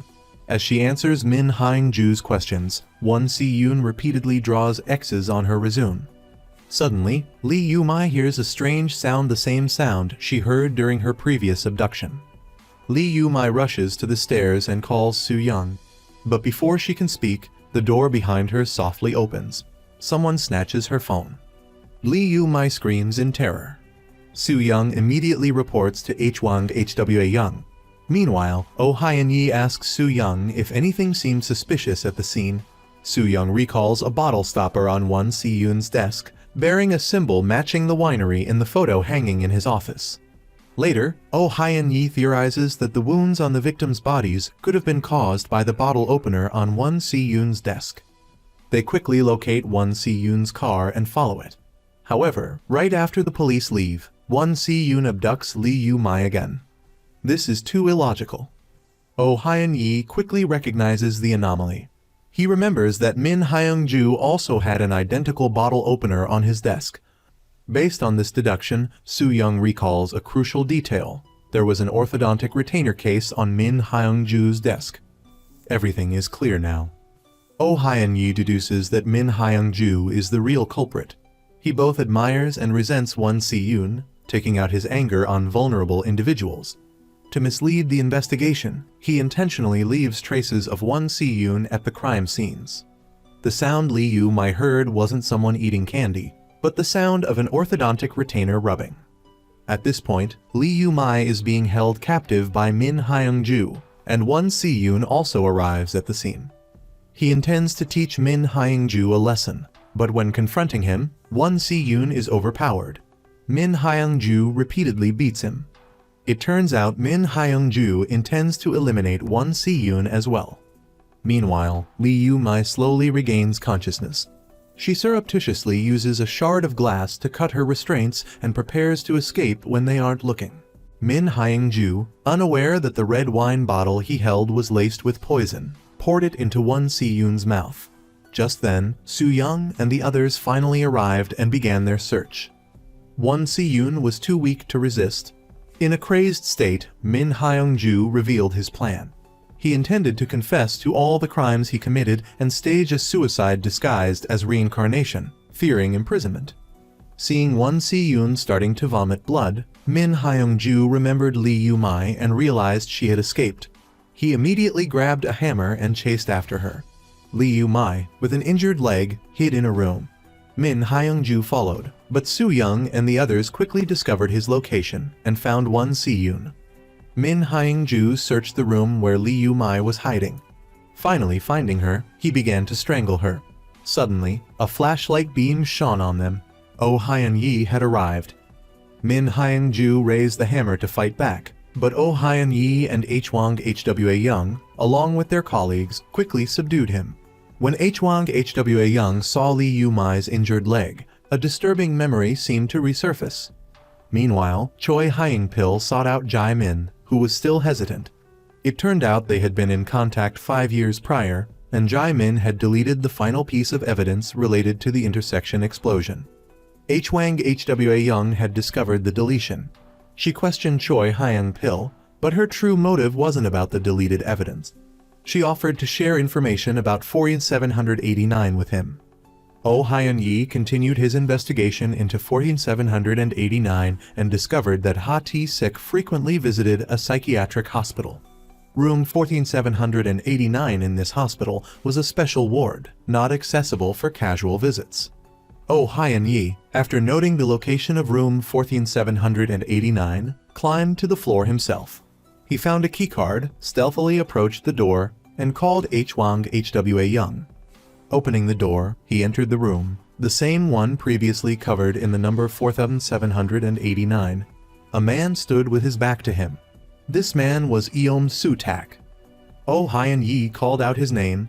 The man turned around, saw it wasn't a doctor, and grabbed Oh Hyun-yi by the throat, demanding to know who sent him. Only when Oh Hyun-yi mentioned Ha-ti-sik did Eom Suac release his grip. The scene shifted to a man standing in the mountains, anxiously waiting for someone. This man was Bang Sang-sik, the former police officer in charge of No Sang-chul's case. He waited, cursing under his breath. When he saw the person he was waiting for, his curses intensified. However, the other person wasn't easily intimidated. Without a word, he delivered a swift blow to Bang Sang-sik's stomach. In a few quick moves, he subdued him and used a fishing line to strangle him. He activated a device and began to hoist Bang Sang-sik into the air. Realizing his dire situation, Bang Sang-sik frantically reached for his phone to call for help. But everything happened too fast. He only managed to press a few random buttons, which, by sheer chance, connected him to Soo-young. Soo-young answered the call, but by then, Bang Sang-sik was suspended, unable to speak, only struggling in vain. Soo-young repeatedly asked questions, but received no response. Rewinding to 10 hours before Bang Sang-sik's case, Soo-young received a call from an elderly man working at a junkyard. He informed her about a car buyer who might know the vehicle's whereabouts. This person's name was Chim Sabong. Immediately, Soo-young called Bang Sang-sik to inquire further about her mother's case. However, Bang Sang-sik was irritable and uncooperative. When Soo-young mentioned Chim Sabong, he became visibly tense and abruptly hung up. Meanwhile, in room 14789, Eom Suac was agitated by Oh Hyun-yi's presence. In his distress, he recounted the past explosion, explaining that Ha-ti-sik had called him and requested a burnt corpse. Following the instructions, he disposed of the body at the explosion site. However, there was a witness to his actions, and this witness was the one who escaped. He also told Oh Hyun-yi that this person had harmed Yun-du right before his eyes, and that he himself had narrowly escaped the same fate. As Eom Suac frantically mentioned the words yellow and sewer, Oh Hyun-yi noticed someone passing by the room and quickly covered his mouth. However, Eom Suac had descended into madness. The person outside entered. It was the doctor administering Eom Suac's medication. In his frenzy, Eom Suac overpowered the doctor, stole his keycard, and fled to the parking lot. where he climbed into a truck. Upon receiving the news, Choy Hyang-pill arrived at room 4789. He found neither Eom Suac nor Oh Hyun-yi inside, but noticed writing on the wall referencing the location of the past explosion.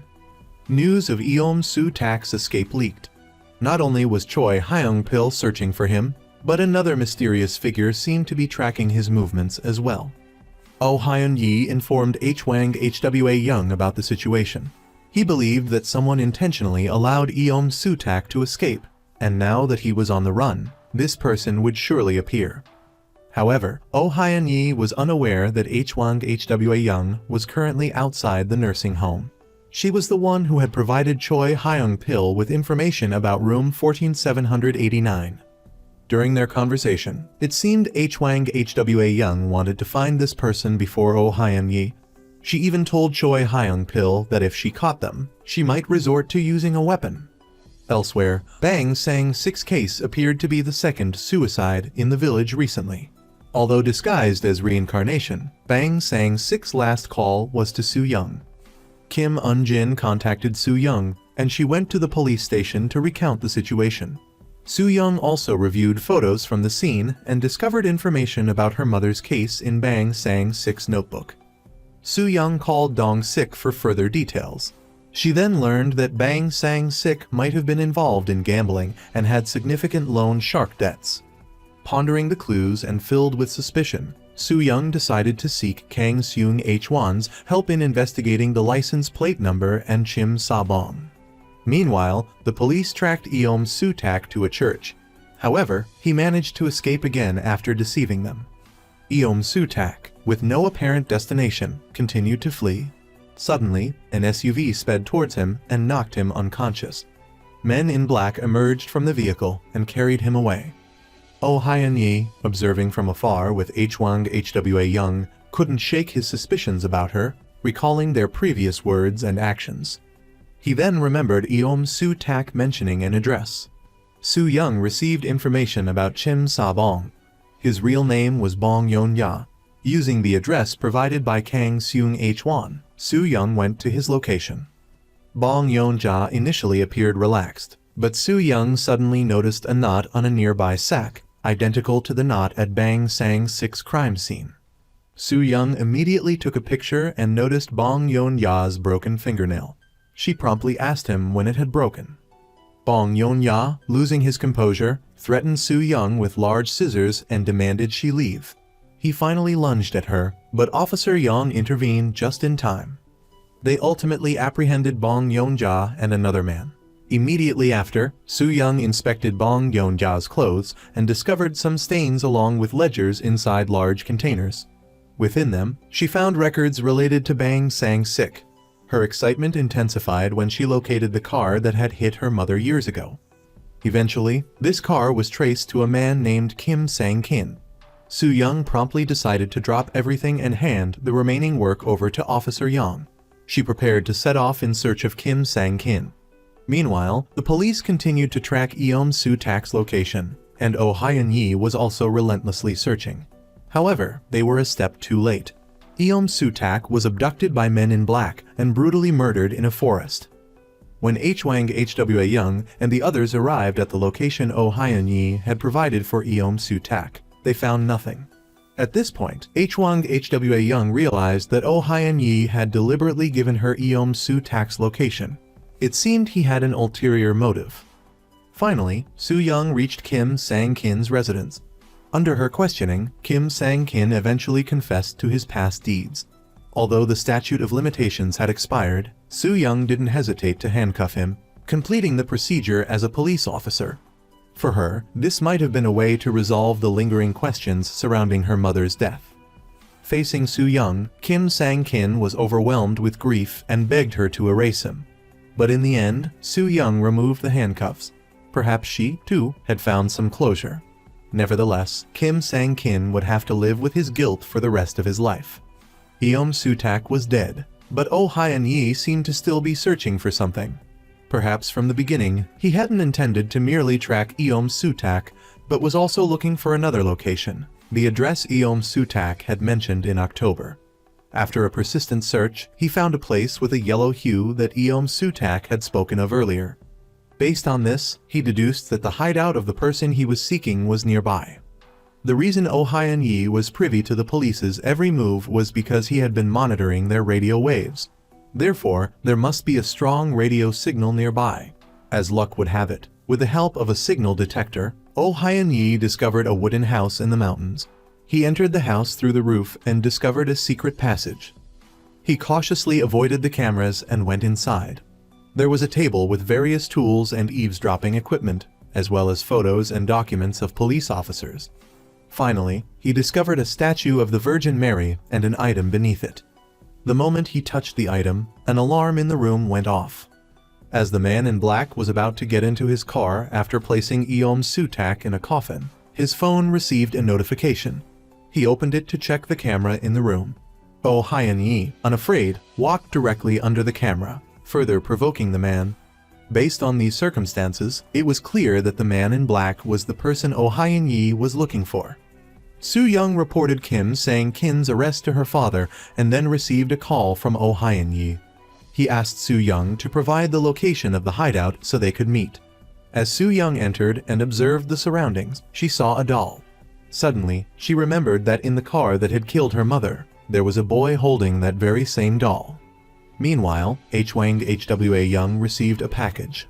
Upon opening it, she found a voice recorder. When she pressed play, she heard a sentence, "The person you want to kill." These words terrified Hwang Hwa-young, and horrific memories flooded back. She panicked, knocking everything off the table. Hwang Hwa-young's memories took her back 5 years. In reality, she had also been abducted by that same man. At the time, he intended to kill her, but then changed his mind and demanded she name someone she wanted to erase. Hwang Hwa-young didn't give him the answer he wanted. She discovered another captive woman in the room.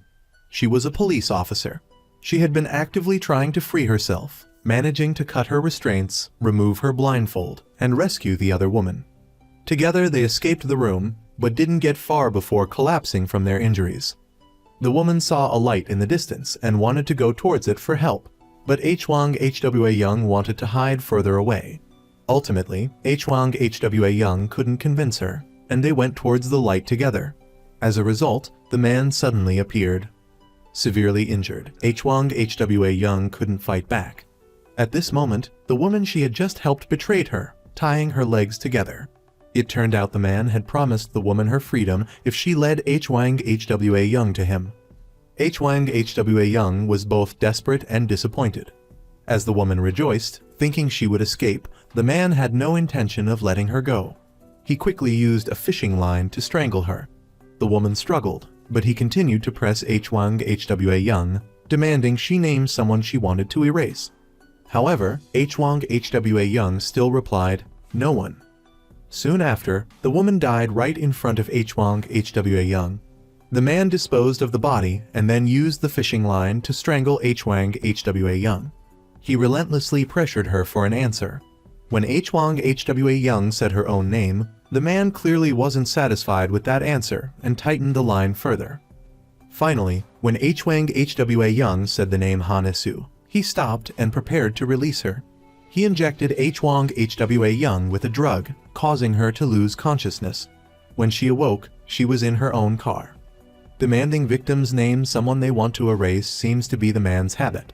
Perhaps this is related to his next target, or maybe he simply enjoys inflicting psychological torment. Oh Hyun-yi, through analyzing the ketchup, deduced that the man would interrogate his victims. Thus, at the man's base, the doll became a crucial clue. Soo-young shared this information with Oh Hyun-yi, and he theorized that the boy in the car from the accident years ago was likely the man himself. Hearing this, Soo-young recalled the accident. Additional details about the scene, including the boy's age, and the particularly disturbing fact that he smiled while witnessing the accident, stood out. Oh Hyun-yi speculated that Shin Jae-soo wasn't merely copying the man, but that they had a close relationship. Because Oh Hyun-yi had found the missing piece of the Russian doll at Shin Jae-soo's house, the piece Soo-young found being the small item that triggered the alarm, he asked Soo-young to investigate the connection between the man and Shin Jae-soo during their childhood.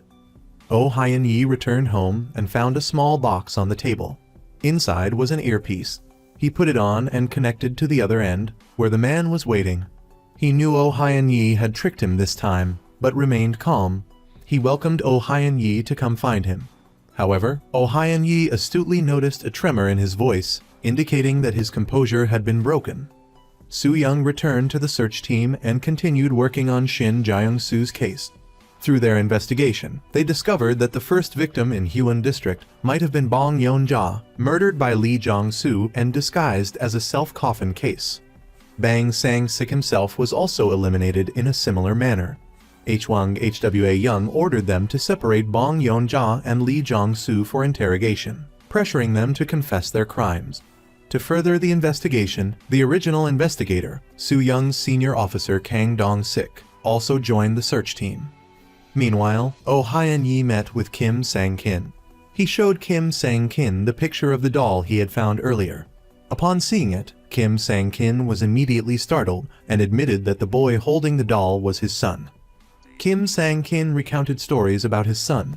His son, Kim Yohan, had brutally harmed his own sister. Afterwards, his mother, witnessing the horrific scene, had a mental breakdown and sealed herself in a coffin. Kim Sang-kin, as a father, had wanted to strangle his son and then end his own life. But ultimately, he lacked the courage and left, abandoning Kim Yohan. Hwang Hwa-young met with Jae-min. She had discovered a missing item from the explosion evidence. With Jae-min's help, she learned the truth and realized Jae-min was working for Choy Hyang-pill. Jae-min explained why he helped Choy Hyang-pill. After listening, Hwang Hwa-young told him he was free to choose his own path from now on. Jae-min revealed that the missing piece of evidence was a pair of handcuffs. The police continued to interrogate Bong Yeon-ja. He denied harming anyone and tried to shift all the blame onto Lee Jong-soo. The police informed him that Lee Jong-soo had already confessed. They used the same tactic on Lee Jong-soo, claiming Bong Yeon-ja had confessed everything. However, Bong Yeon-ja remained stubborn, refusing to confess and claiming he had no reason to harm Bang Sang-sik. Soo-young continued investigating Bong Yeon-ja's past. She discovered that Shin Jae-young-soo had been at Yun-jin Hospital. Therefore, it could be inferred that the man likely grew up with him in the same orphanage. Elsewhere, at the hospital, Shin Jae-young-soo regained consciousness and was able to engage in simple conversation. Hwang Hwa-young requested the hospital keep his condition confidential, restricting all visitors. Oh Hyun-yi contacted Soo-young, and they exchanged their findings. However, Hwang Hwa-young still decided to visit the hospital to check on Shin Jae-young-soo. There, she encountered Choy Hyang-pill and proposed a deal. To quickly apprehend the man, she hoped Choy Hyang-pill would provide information about the handcuffs. Soo-young and Hwang Hwa-young arrived together at the Yun-jin Orphanage, run by a Catholic organization. Oh Hyun-yi speculated that if both of them truly grew up there, a psychological connection might exist between them, a shared mental state where one's condition influences the other's, fostering a collective consciousness and shared paranoia. Greeted by a priest, they were led to the longest-serving director of the orphanage. They inquired about Kim Yohan, whom the director remembered vividly. He described Yohan as the strangest child he'd ever cared for, possessing an unusual ability to draw attention. Two other children were constantly by Yohan's side. Old photographs featuring a doll confirmed that Yohan had indeed grown up there. The director revealed a chilling detail. Among the three children, Kim Yohan was Lucifer, Shin Jae-young-soo was Gabriel, and Kim Jeong-hwan was Michael. This led Oh Hyun-yi to believe that Kim Jeong-hwan might have been protecting the other two, a theory the director confirmed. He added that Kim Yohan had been adopted, corroborating Oh Hyun-yi's earlier findings. Inquiring further about Kim Jeong-hwan, Oh Hyun-yi learned a startling truth. The priest who had greeted them was Kim Jeong-hwan. They rushed to his room to find a burning piece of paper. Extinguishing the flames, they discovered it was a partially burned photograph. Oh Hyun-yi also found a piece of a Russian doll, identical to the one found at Kim Yohan's base. He immediately deduced that Shin Jae-young-soo and Kim Jeong-hwan had been following Kim Yohan since he entered society. Based on the incomplete photograph and previous investigations, Soo-young realized it depicted the hospital where Shin Jae-young-soo had been treated. it became clear that Kim Jong-hwan had been watching over Shin Jae-soo. Meanwhile, Shin Jae-soo had regained consciousness. The scene shifted to the hospital. A nurse, arriving to administer medication, discovered Shin Jae-soo was gone. The investigation team was quickly alerted but couldn't reach Hwang Hwa-young, so they headed to the hospital. Soo-young and Oh Hyun-yi, en route, received the notification. Oh Hyun-yi suspected that Shin Jae-soo had been awake for longer than they knew, and the delayed news was a deliberate trap, possibly orchestrated by Hwang Hwa-young. At that moment, Shin Jae-soo was in Hwang Hwa-young's car. It was revealed that Kim Yohan, disguised as someone else, had awakened Shin Jae-soo and led him away. Hwang Hwa-young, agreeing to drive him, intended to capture Kim Yohan. Upon arriving at the hospital, Oh Hyun-yi received a call from Kim Jong-hwan, who knew they were searching for him and revealed his proximity to the hospital. He claimed that capturing him would reveal who orchestrated the Isu massacre with Kim Yohan. Without hesitation, Oh Hyun-yi pursued him. Kim Jong-hwan's car stopped in a deserted area. Oh Hyun-yi exited his car, gun drawn, forcing Kim Jong-hwan out. He declared that everything was unfolding according to Kim Yohan's plan. Then, both Kim Jong-hwan and Shin Jae-soo simultaneously recited, "If danger arises, and you must speak of my affairs, will you protect me, even at the cost of your own life?" As Hwang Hwa-young was about to question the meaning of this phrase, a black SUV suddenly rammed into her car, knocking her unconscious. Shin Jae-soo then ingested poison given to him by someone, quickly vomiting what appeared to be ketchup and dying. Kim Jong-hwan followed suit, suffering the same fate. It became evident that both men, even in death, were protecting Kim Yohan. After Shin Jae-soo collapsed, a man emerged from the black SUV. Hwang Hwa-young recognized him as Kim Yohan. She stumbled out of her car, aiming her gun at him, but collapsed before firing. Upon regaining consciousness, Kim Yohan was gone. She contacted the others, and Oh Hyun-yi soon arrived. He recognized this as Hwang Hwa-young's plan, stating it was doomed from the start. However, they were undoubtedly closing in on Kim Yohan. Earlier, Choy Hyang-pill had informed Hwang Hwa-young that Kim Yohan had used a key to unlock the handcuffs Oh Hyun-yi had placed on him during the past explosion.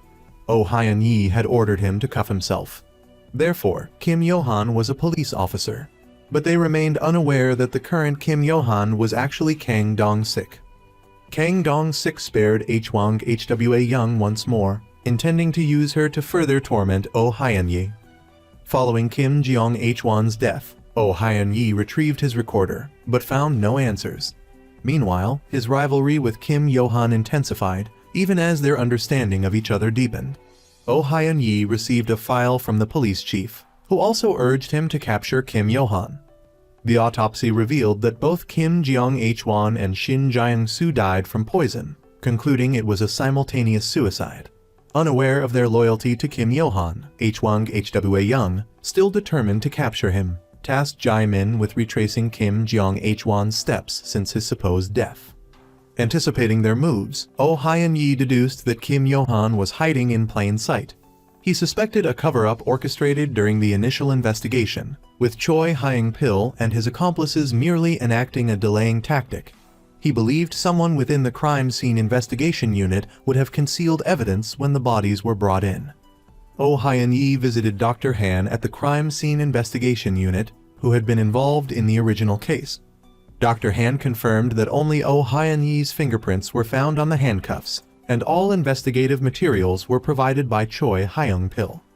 Kang Dong-siik, as Kim Yohan, had been assigned to assist in Shin Jae-soo's case.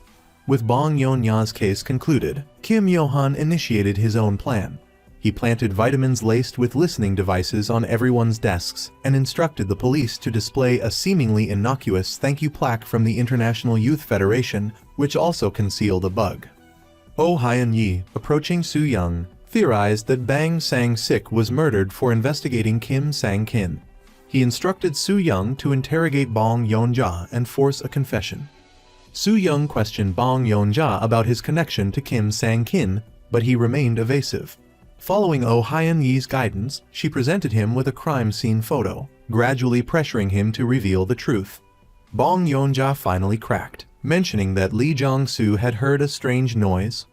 Lee Jong-soo, brought in for questioning, recounted dropping his cigarette pack at the crime scene while using the restroom. Returning to retrieve it, he witnessed Bang Sang-sik and the killer.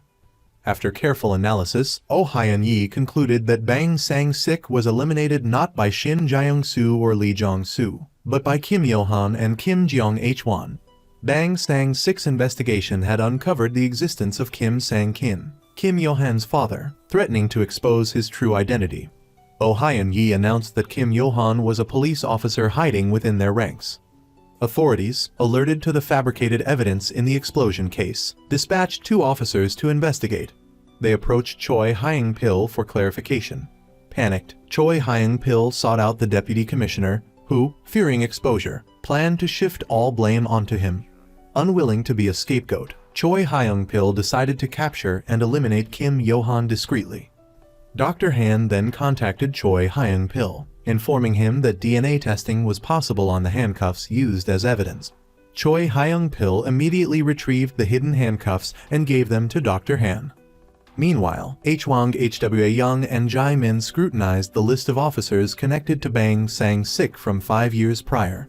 Recalling past events, Hwang Hwa-young narrowed the search, focusing on officers on leave on November 29th.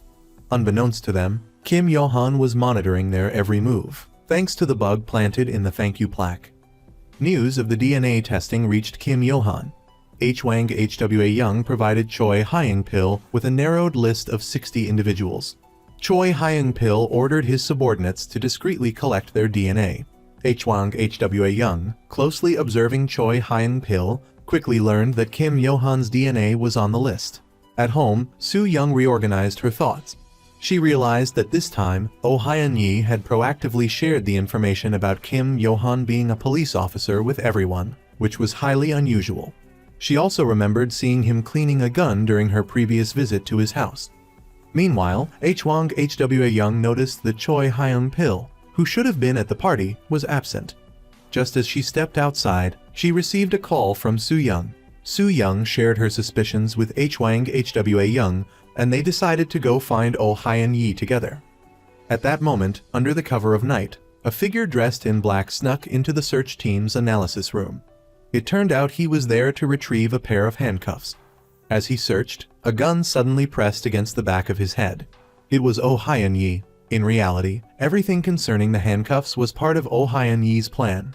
The DNA test was merely a trap to lure Kim Yohan out. Oh Hyun-yi kicked him to the ground, demanding he remove his mask and reveal who had given him his orders. Just then, a third person appeared, Choy Hyang-pill. He fired a shot at the light bulb, plunging the analysis room into darkness. Taking advantage of the chaos, Kim Yohan fought back and escaped. Choy Hyang-pill and Oh Hyun-yi immediately gave chase. Hwang Hwa-young and her colleagues also rushed to find Oh Hyun-yi. During the pursuit, Oh Hyun-yi was held back by Choy Hyang-pill. Choy Hyang-pill chased Kim Yohan alone to the underground parking lot but quickly lost sight of him. Suddenly, Kim Yohan, hidden in the shadows, attacked from behind, knocking Choy Hyang-pill's gun from his hand. The two men grappled, but Choy Hyang-pill was clearly no match for Kim Yohan. After only a few blows, he fell to the ground, unable to get up. Choy Hyang-pill tried to reach for his gun on the ground, but Kim Yohan quickly used a fishing line to strangle him, giving him no chance to fight back. However, Kim Yohan didn't kill him immediately. He repeatedly tightened and loosened the line, as if toying with his prey. Choy Hyang-pill struggled to resist, but each time he struggled, the line tightened further. Finally, Kim Yohan finished Choy Hyang-pill off. Meanwhile, Hwang Hwa-young, Oh Hyun-yi, and their colleagues continued their pursuit of Kim Yohan. He tried to escape up the stairs, but Oh Hyun-yi immediately followed. Hwang Hwa-young followed close behind. The two pursued Kim Yohan into a wooded area. Oh Hyun-yi stopped, raised his gun, and shot Kim Yohan. But the shot wasn't fatal. Kim Yohan continued to flee. Oh Hyun-yi fired 2 more shots into the air to signal the surrounding police. Everyone quickly converged, but in the end, Kim Yohan escaped. Hwang Hwa-young reviewed the security footage from that night and concluded that Oh Hyun-yi had seen Kim Yohan's face. She couldn't understand why Oh Hyun-yi remained silent despite seeing him. At that moment, she received a package. Inside, she found a recording pen. It contained the recorded conversation from when Hwang Hwa-young was carried away and forced to confess to eliminating Yu. Furious, Hwang Hwa-young threw the pen to the ground. Later, she told the deputy commissioner about Oh Hyun-yi seeing Kim Yohan's face, emphasizing that Oh Hyun-yi couldn't be allowed to catch Kim Yohan first. Otherwise, he would expose everything. She reiterated her promise to the deputy commissioner that she would capture Kim Yohan before Oh Hyun-yi and deal with him. The deputy commissioner promised that if Hwang Hwa-young succeeded, she would take Choy Hyang-pill's position. One day, Kim Yohan reappeared as if nothing had happened. While walking down the hallway, he ran into Oh Hyun-yi. As they passed each other, Oh Hyun-yi deliberately called out Kim Yohan's name. Hearing this, Kim Yohan didn't hesitate to acknowledge it. He knew Oh Hyun-yi couldn't arrest him within the expanded investigation team. He then mentioned issue, attempting to provoke Oh Hyun-yi, but to no effect.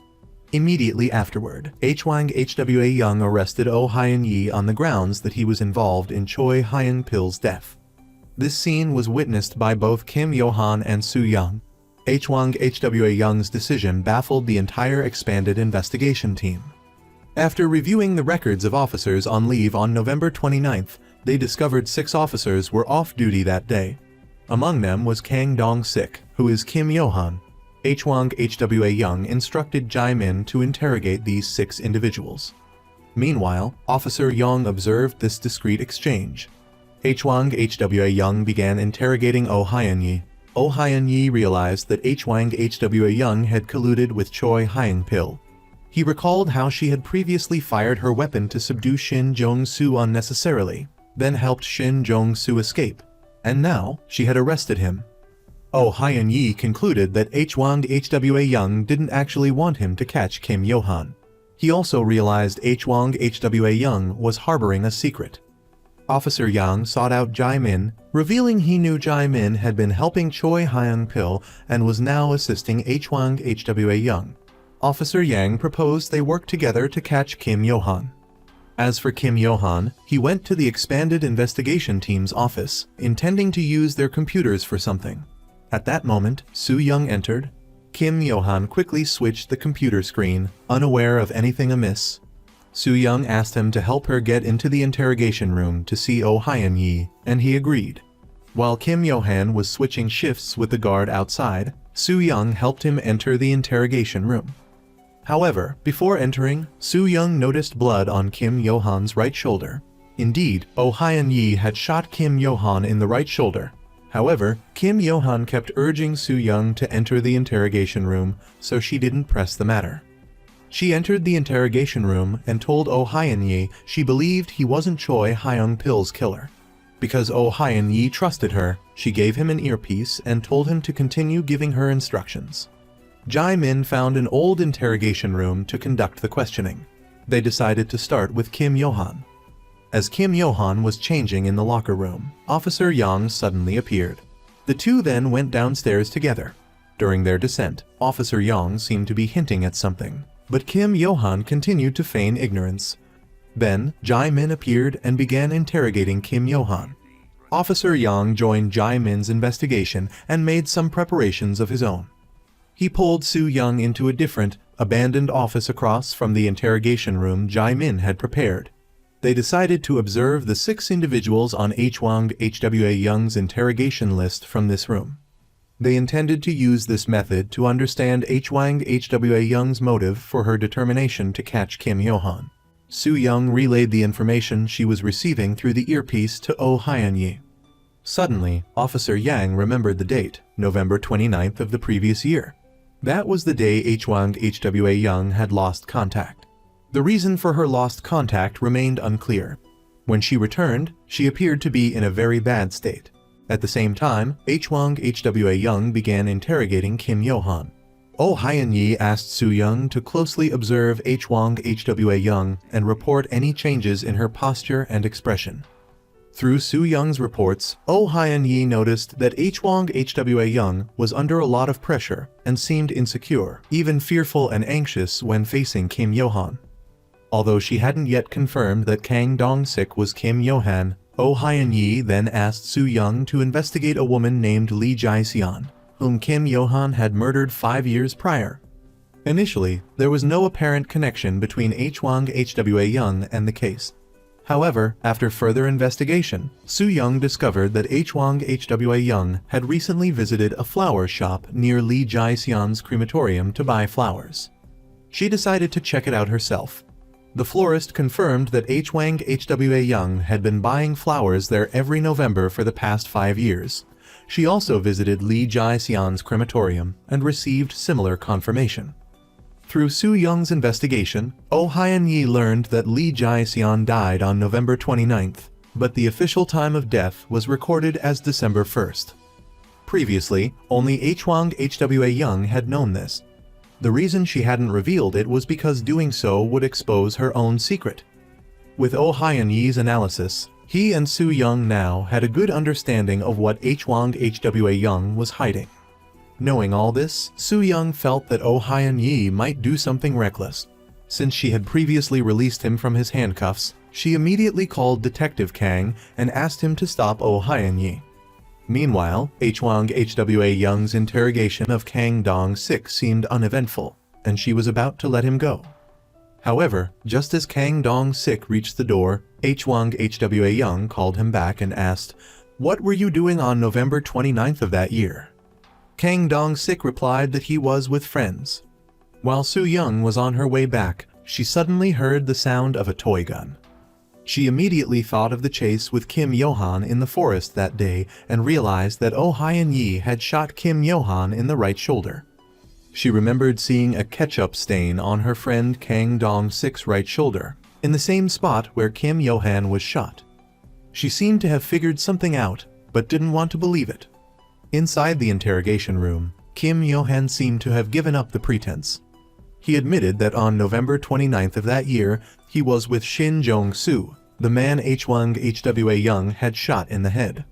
Hearing this, Hwang Hwa-young's fear intensified and became uncontrollable, leaving her unable to react quickly. Kim Yohan stealthily pulled out a rope hidden in his pocket, approached Hwang Hwa-young from behind, and began to strangle her, just as he had done 5 years ago. However, after a moment, he let go, seemingly having another plan. In her car, Soo-young was unsure who to share her suspicions with. Finally, she decided to contact Detective Young, but couldn't get through. When she arrived at the police station gate, Detective Young's phone finally connected, but the person who answered was Kim Yohan. He told Soo-young that Detective Young was currently very busy. At that moment, Detective Young was being strangled by Kim Yohan, unable to move. Soo-young asked about the events of the night of Choy Hyang-pill's murder. Kim Yohan calmly admitted that he was the one who did it. Simultaneously, Kim Yohan was dragging Detective Young down the street. Soo-young guessed what he was doing and rushed into the police station, desperately trying to find Kim Yohan, but to no avail. She repeatedly called out Detective Young's name, but received no response. Despite Detective Young's struggles, he was ultimately and brutally murdered by Kim Yohan. While on the phone with Soo-young, Kim Yohan told her to look up. Soo-young witnessed Detective Young falling from above. This horrific scene was witnessed not only by Soo-young, but also by Hwang Hwa-young. After Detective Young's death, everyone was grief-stricken. That day, Hwang Hwa-young went to the place where Kim Yohan had kidnapped her, gun in hand. Hwayang-ju appeared from behind and asked Hwang Hwa-young, "Why did you give up Yu's name back then?" Hwang Hwa-young replied that she just wanted to survive. She felt completely powerless against Kim Yohan and had even contemplated suicide. She raised the gun to her temple but ultimately lowered it. Meanwhile, Hwayang-ju received a call from Kim Yohan's hideout. It was Kim Yohan himself. He was inside Hwayang-ju's house. Hwayang-ju told Kim Yohan that he knew Hwang Hwa-young was the one who revealed Isu's name. However, Kim Yohan said that this was just the beginning. He was looking forward to Hwayang-ju arresting him. But it was clear Oh Hyun-yi had no intention of backing down. Soo-young and Hwang Hwa-young talked. Soo-young blamed herself for Detective Young's death, believing she should have recognized the problem with Kim Yohan sooner, instead of considering him a friend. However, Hwang Hwa-young believed it was her own fault. She told Soo-young that they had to catch Kim Yohan and wanted her help with a plan. She also expressed concern that Oh Hyun-yi might kill Kim Yohan and then himself, and asked Soo-young to stop him. They returned to the police station and decided to officially arrest Kim Yohan. However, Jae-min warned that even if they caught Kim Yohan, their superiors wouldn't acknowledge him as the serial killer in the mint candy case. Doing so would mean admitting their own mistakes. Kim Yohan seemed aware of this, which is why he was acting so boldly. Hwang Hwa-young decided to arrest Kim Yohan first and then worry about revealing his identity later. Instead of reporting to her superiors, she held a press conference, publicly declaring that the cases of Bang Sang-sik, Choy Hyang-pill, and Detective Young were all committed by the same person. However, Hwang Hwa-young didn't mention the mint candy serial killer, only stating that these three men were eliminated due to their involvement in debt collection. Meanwhile, Oh Hyun-yi also learned about Hwang Hwa-young's plan. Kim Yohan arrived at a law office. The police received a warrant to search Kim Yohan's house and officially began their operation. But Kim Yohan didn't stop. He entered the law office and murdered 3 people inside, then disguised himself as a lawyer. The police arrived at Kim Yohan's house. Soo-young discovered an old business card of Oh Hyun-yi's from his time at the police station. This meant Kim Yohan had known Oh Hyun-yi before he officially started killing. Back at the police station, reviewing the clues, they realized Kim Yohan was obsessed with Oh Hyun-yi. This obsession was stronger than a typical relationship between a serial killer and a police officer. There seemed to be a deeper reason, one that even the police and Oh Hyun-yi himself hadn't yet realized. They decided to delve deeper into the connection between Oh Hyun-yi and Kim Yohan. Suddenly, Soo-young noticed the position of a chair had changed. She guessed that Oh Hyun-yi might have been there. Lost in thought, her headset suddenly beeped. It was a call from Oh Hyun-yi. Soo-young immediately left the office. Oh Hyun-yi told Soo-young that Kim Yohan knew the risks but still dared to approach the search team's area. He must have another motive. He told Soo-young to remember what Kim Yohan had said. Soo-young recalled that Kim Yohan had mentioned an invitation. Meanwhile, Hwang Hwa-young also remembered Kim Yohan talking about a big party. Finally, Soo-young remembered that the day she asked Kim Yohan for help, he was using a computer to research Ju Sa-gang. Jae-min checked the computer history and discovered that someone had printed documents related to Ju Sa-gang yesterday. Soo-young was about to ask something else, but Oh Hyun-yi hung up. Soo-young's call was accidentally overheard by the second search team. They speculated that Kim Yohan might want to use Ju Sa-gang for his own purposes. Furthermore, today was the day Ju Sa-gang was due in court. The second search team immediately reported what they overheard to their superiors. But the superiors ordered the arrest of Oh Hyun-yi to silence him. At this moment, Ju Sa-gang was on his way to the courthouse. Before he left, Kim Yohan met him disguised as a lawyer, seemingly trying to provoke another personality within him. Hwang Hwa-young and the others were also en route, but the car trailing them was blocked by another vehicle. This appeared to be orchestrated by Oh Hyun-yi. However, Oh Hyun-yi's car was unexpectedly intercepted by the second search team. Ju Sa-gang's car reached an intersection and was suddenly rammed by a white truck from the side. The truck driver was Kim Yohan, who had been waiting there since morning. He pulled Ju Sa-gang out of the car and into his truck. Meanwhile, Oh Hyun-yi didn't follow the second search team's lead. Instead, he fought them off and continued driving. As Kim Yohan was about to drive away in the truck, he encountered Hwang Hwa-young. She raised her gun and aimed it at him. It turned out she had contacted Oh Hyun-yi earlier and they had planned to stop Kim Yohan together. Soo-young and the others were also on their way. The astute Soo-young realized Oh Hyun-yi's intentions. He had deliberately let Hwang Hwa-young go alone, perhaps because there was still something unresolved between the three of them. Hwang Hwa-young now faced Kim Yohan alone. Kim Yohan took out a remote control, anticipating that Hwang Hwa-young would quickly figure out his plan. Then, Oh Hyun-yi arrived. The two of them surrounded Kim Yohan. Kim Yohan called Oh Hyun-yi from a distance. He revealed that he had planted a time bomb on Ju Sa-gang's car and that he held the detonator. He then drove away from the area and activated the bomb. Hwang Hwa-young ran towards Oh Hyun-yi, but he told her to leave immediately. He would try to save the people in the car in the little time remaining. While rescuing a female victim, he was momentarily paralyzed by thoughts of Ai-soo. But he ultimately overcame the ghost of his past and saved the victim in the final seconds. After stabilizing the victim, Oh Hyun-yi got into his car and set off to find Kim Yohan. Hwang Hwa-young continued to pursue Kim Yohan's truck. Kim Yohan drove the truck to an elementary school he had once attended. Hwang Hwa-young relayed Kim Yohan's location to Oh Hyun-yi and Soo-young. Soo-young and the others decided to request backup. However, when their superior learned they were going after Kim Yohan, he refused to involve other officers and instead dispatched the second search team. The superior also brought a gun, suggesting he intended to handle the situation himself. Hwang Hwa-young entered the elementary school, and Kim Yohan immediately appeared. He sensed his end was near. Then, a group of people emerged behind Hwang Hwa-young, seemingly having their own unsettled scores with Oh Hyun-yi. Oh Hyun-yi arrived as well.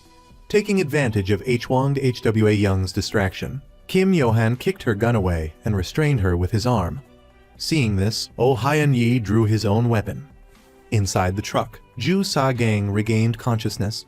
At the same time, another personality within him seemed to awaken. Oh Hyun-yi and the other group began to fight. Kim Yohan, while holding Hwang Hwa-young hostage, told her that the name Yu she had mentioned 5 years ago wasn't the right answer. He demanded she reveal the person she wanted to erase. But Hwang Hwa-young picked up a shard of glass from the ground and attacked Kim Yohan with it, forcing him to release her. She began to fight back, but facing Kim Yohan was still a daunting task. At that moment, Oh Hyun-yi, having dealt with his own adversaries, was about to help Hwang Hwa-young. However, Ju Sa-gang appeared and struck the back of Oh Hyun-yi's neck with a fire extinguisher. Hwang Hwa-young screamed Oh Hyun-yi's name in warning, but it was too late. In a flashback, during Kim Yohan's elementary school days, he had met Oh Hyun-yi when the latter visited the school to talk about crime. Young Kim Yohan had asked Oh Hyun-yi, if people knew the thoughts of criminals, could they understand why they kill? Oh Hyun-yi told the students the story of the scorpion and the frog crossing the river, explaining that criminals act according to their own nature. Hearing this, young Kim Yohan seemed to receive some sort of revelation. At that moment, Soo-young and the second search team arrived. The second search team informed Soo-young that they had taken over the Kim Yohan case. They even drew their guns and used their superior's authority to threaten Soo-young. The superior had given the order. In the phone call, Choy Hyang-pill had demanded the elimination of both Kim Yohan and Oh Hyun-yi. Left with no other choice, Soo-young and her team temporarily backed off. However, they didn't intend to remain idle. Based on the tracks on the ground, Soo-young deduced that Oh Hyun-yi and the others weren't inside the school but behind it. She discreetly relayed this information to her teammates. Ju Sa-gang's attack sent Oh Hyun-yi crashing to the ground. Hwang Hwa-young tried to help him but was stabbed by Ju Sa-gang. Oh Hyun-yi struggled to his feet. Hwang Hwa-young told him to go after Kim Yohan. She would hold Ju Sa-gang off. Hwang Hwa-young used all her strength to push Ju Sa-gang away, and they continued to grapple. Meanwhile, Oh Hyun-yi and Kim Yohan were also fighting. Hwang Hwa-young seized an opportunity to strangle Ju Sa-gang, finally subduing him. However, she had been wounded in the abdomen and collapsed from blood loss. The fight between Oh Hyun-yi and Kim Yohan finally reached its climax. Gaining the upper hand, Oh Hyun-yi prepared to handcuff the downed Kim Yohan. Kim Yohan's hand landed on a nearby gun, but Oh Hyun-yi quickly pinned his hand, preventing him from using it. However, in that split second, Kim Yohan managed to pull the trigger. Hearing the gunshot, Soo-young and the second search team reacted immediately. They subdued the second search team, and Soo-young rushed to find the others. The second search team members also began searching the area and, spotting Soo-young, followed her. Soo-young found the injured Hwang Hwa-young and knelt to examine her wound. Just then, the second search team entered the abandoned room, urging Soo-young to stop Oh Hyun-yi quickly. Oh Hyun-yi had handcuffed Kim Yohan and was pointing his gun at him.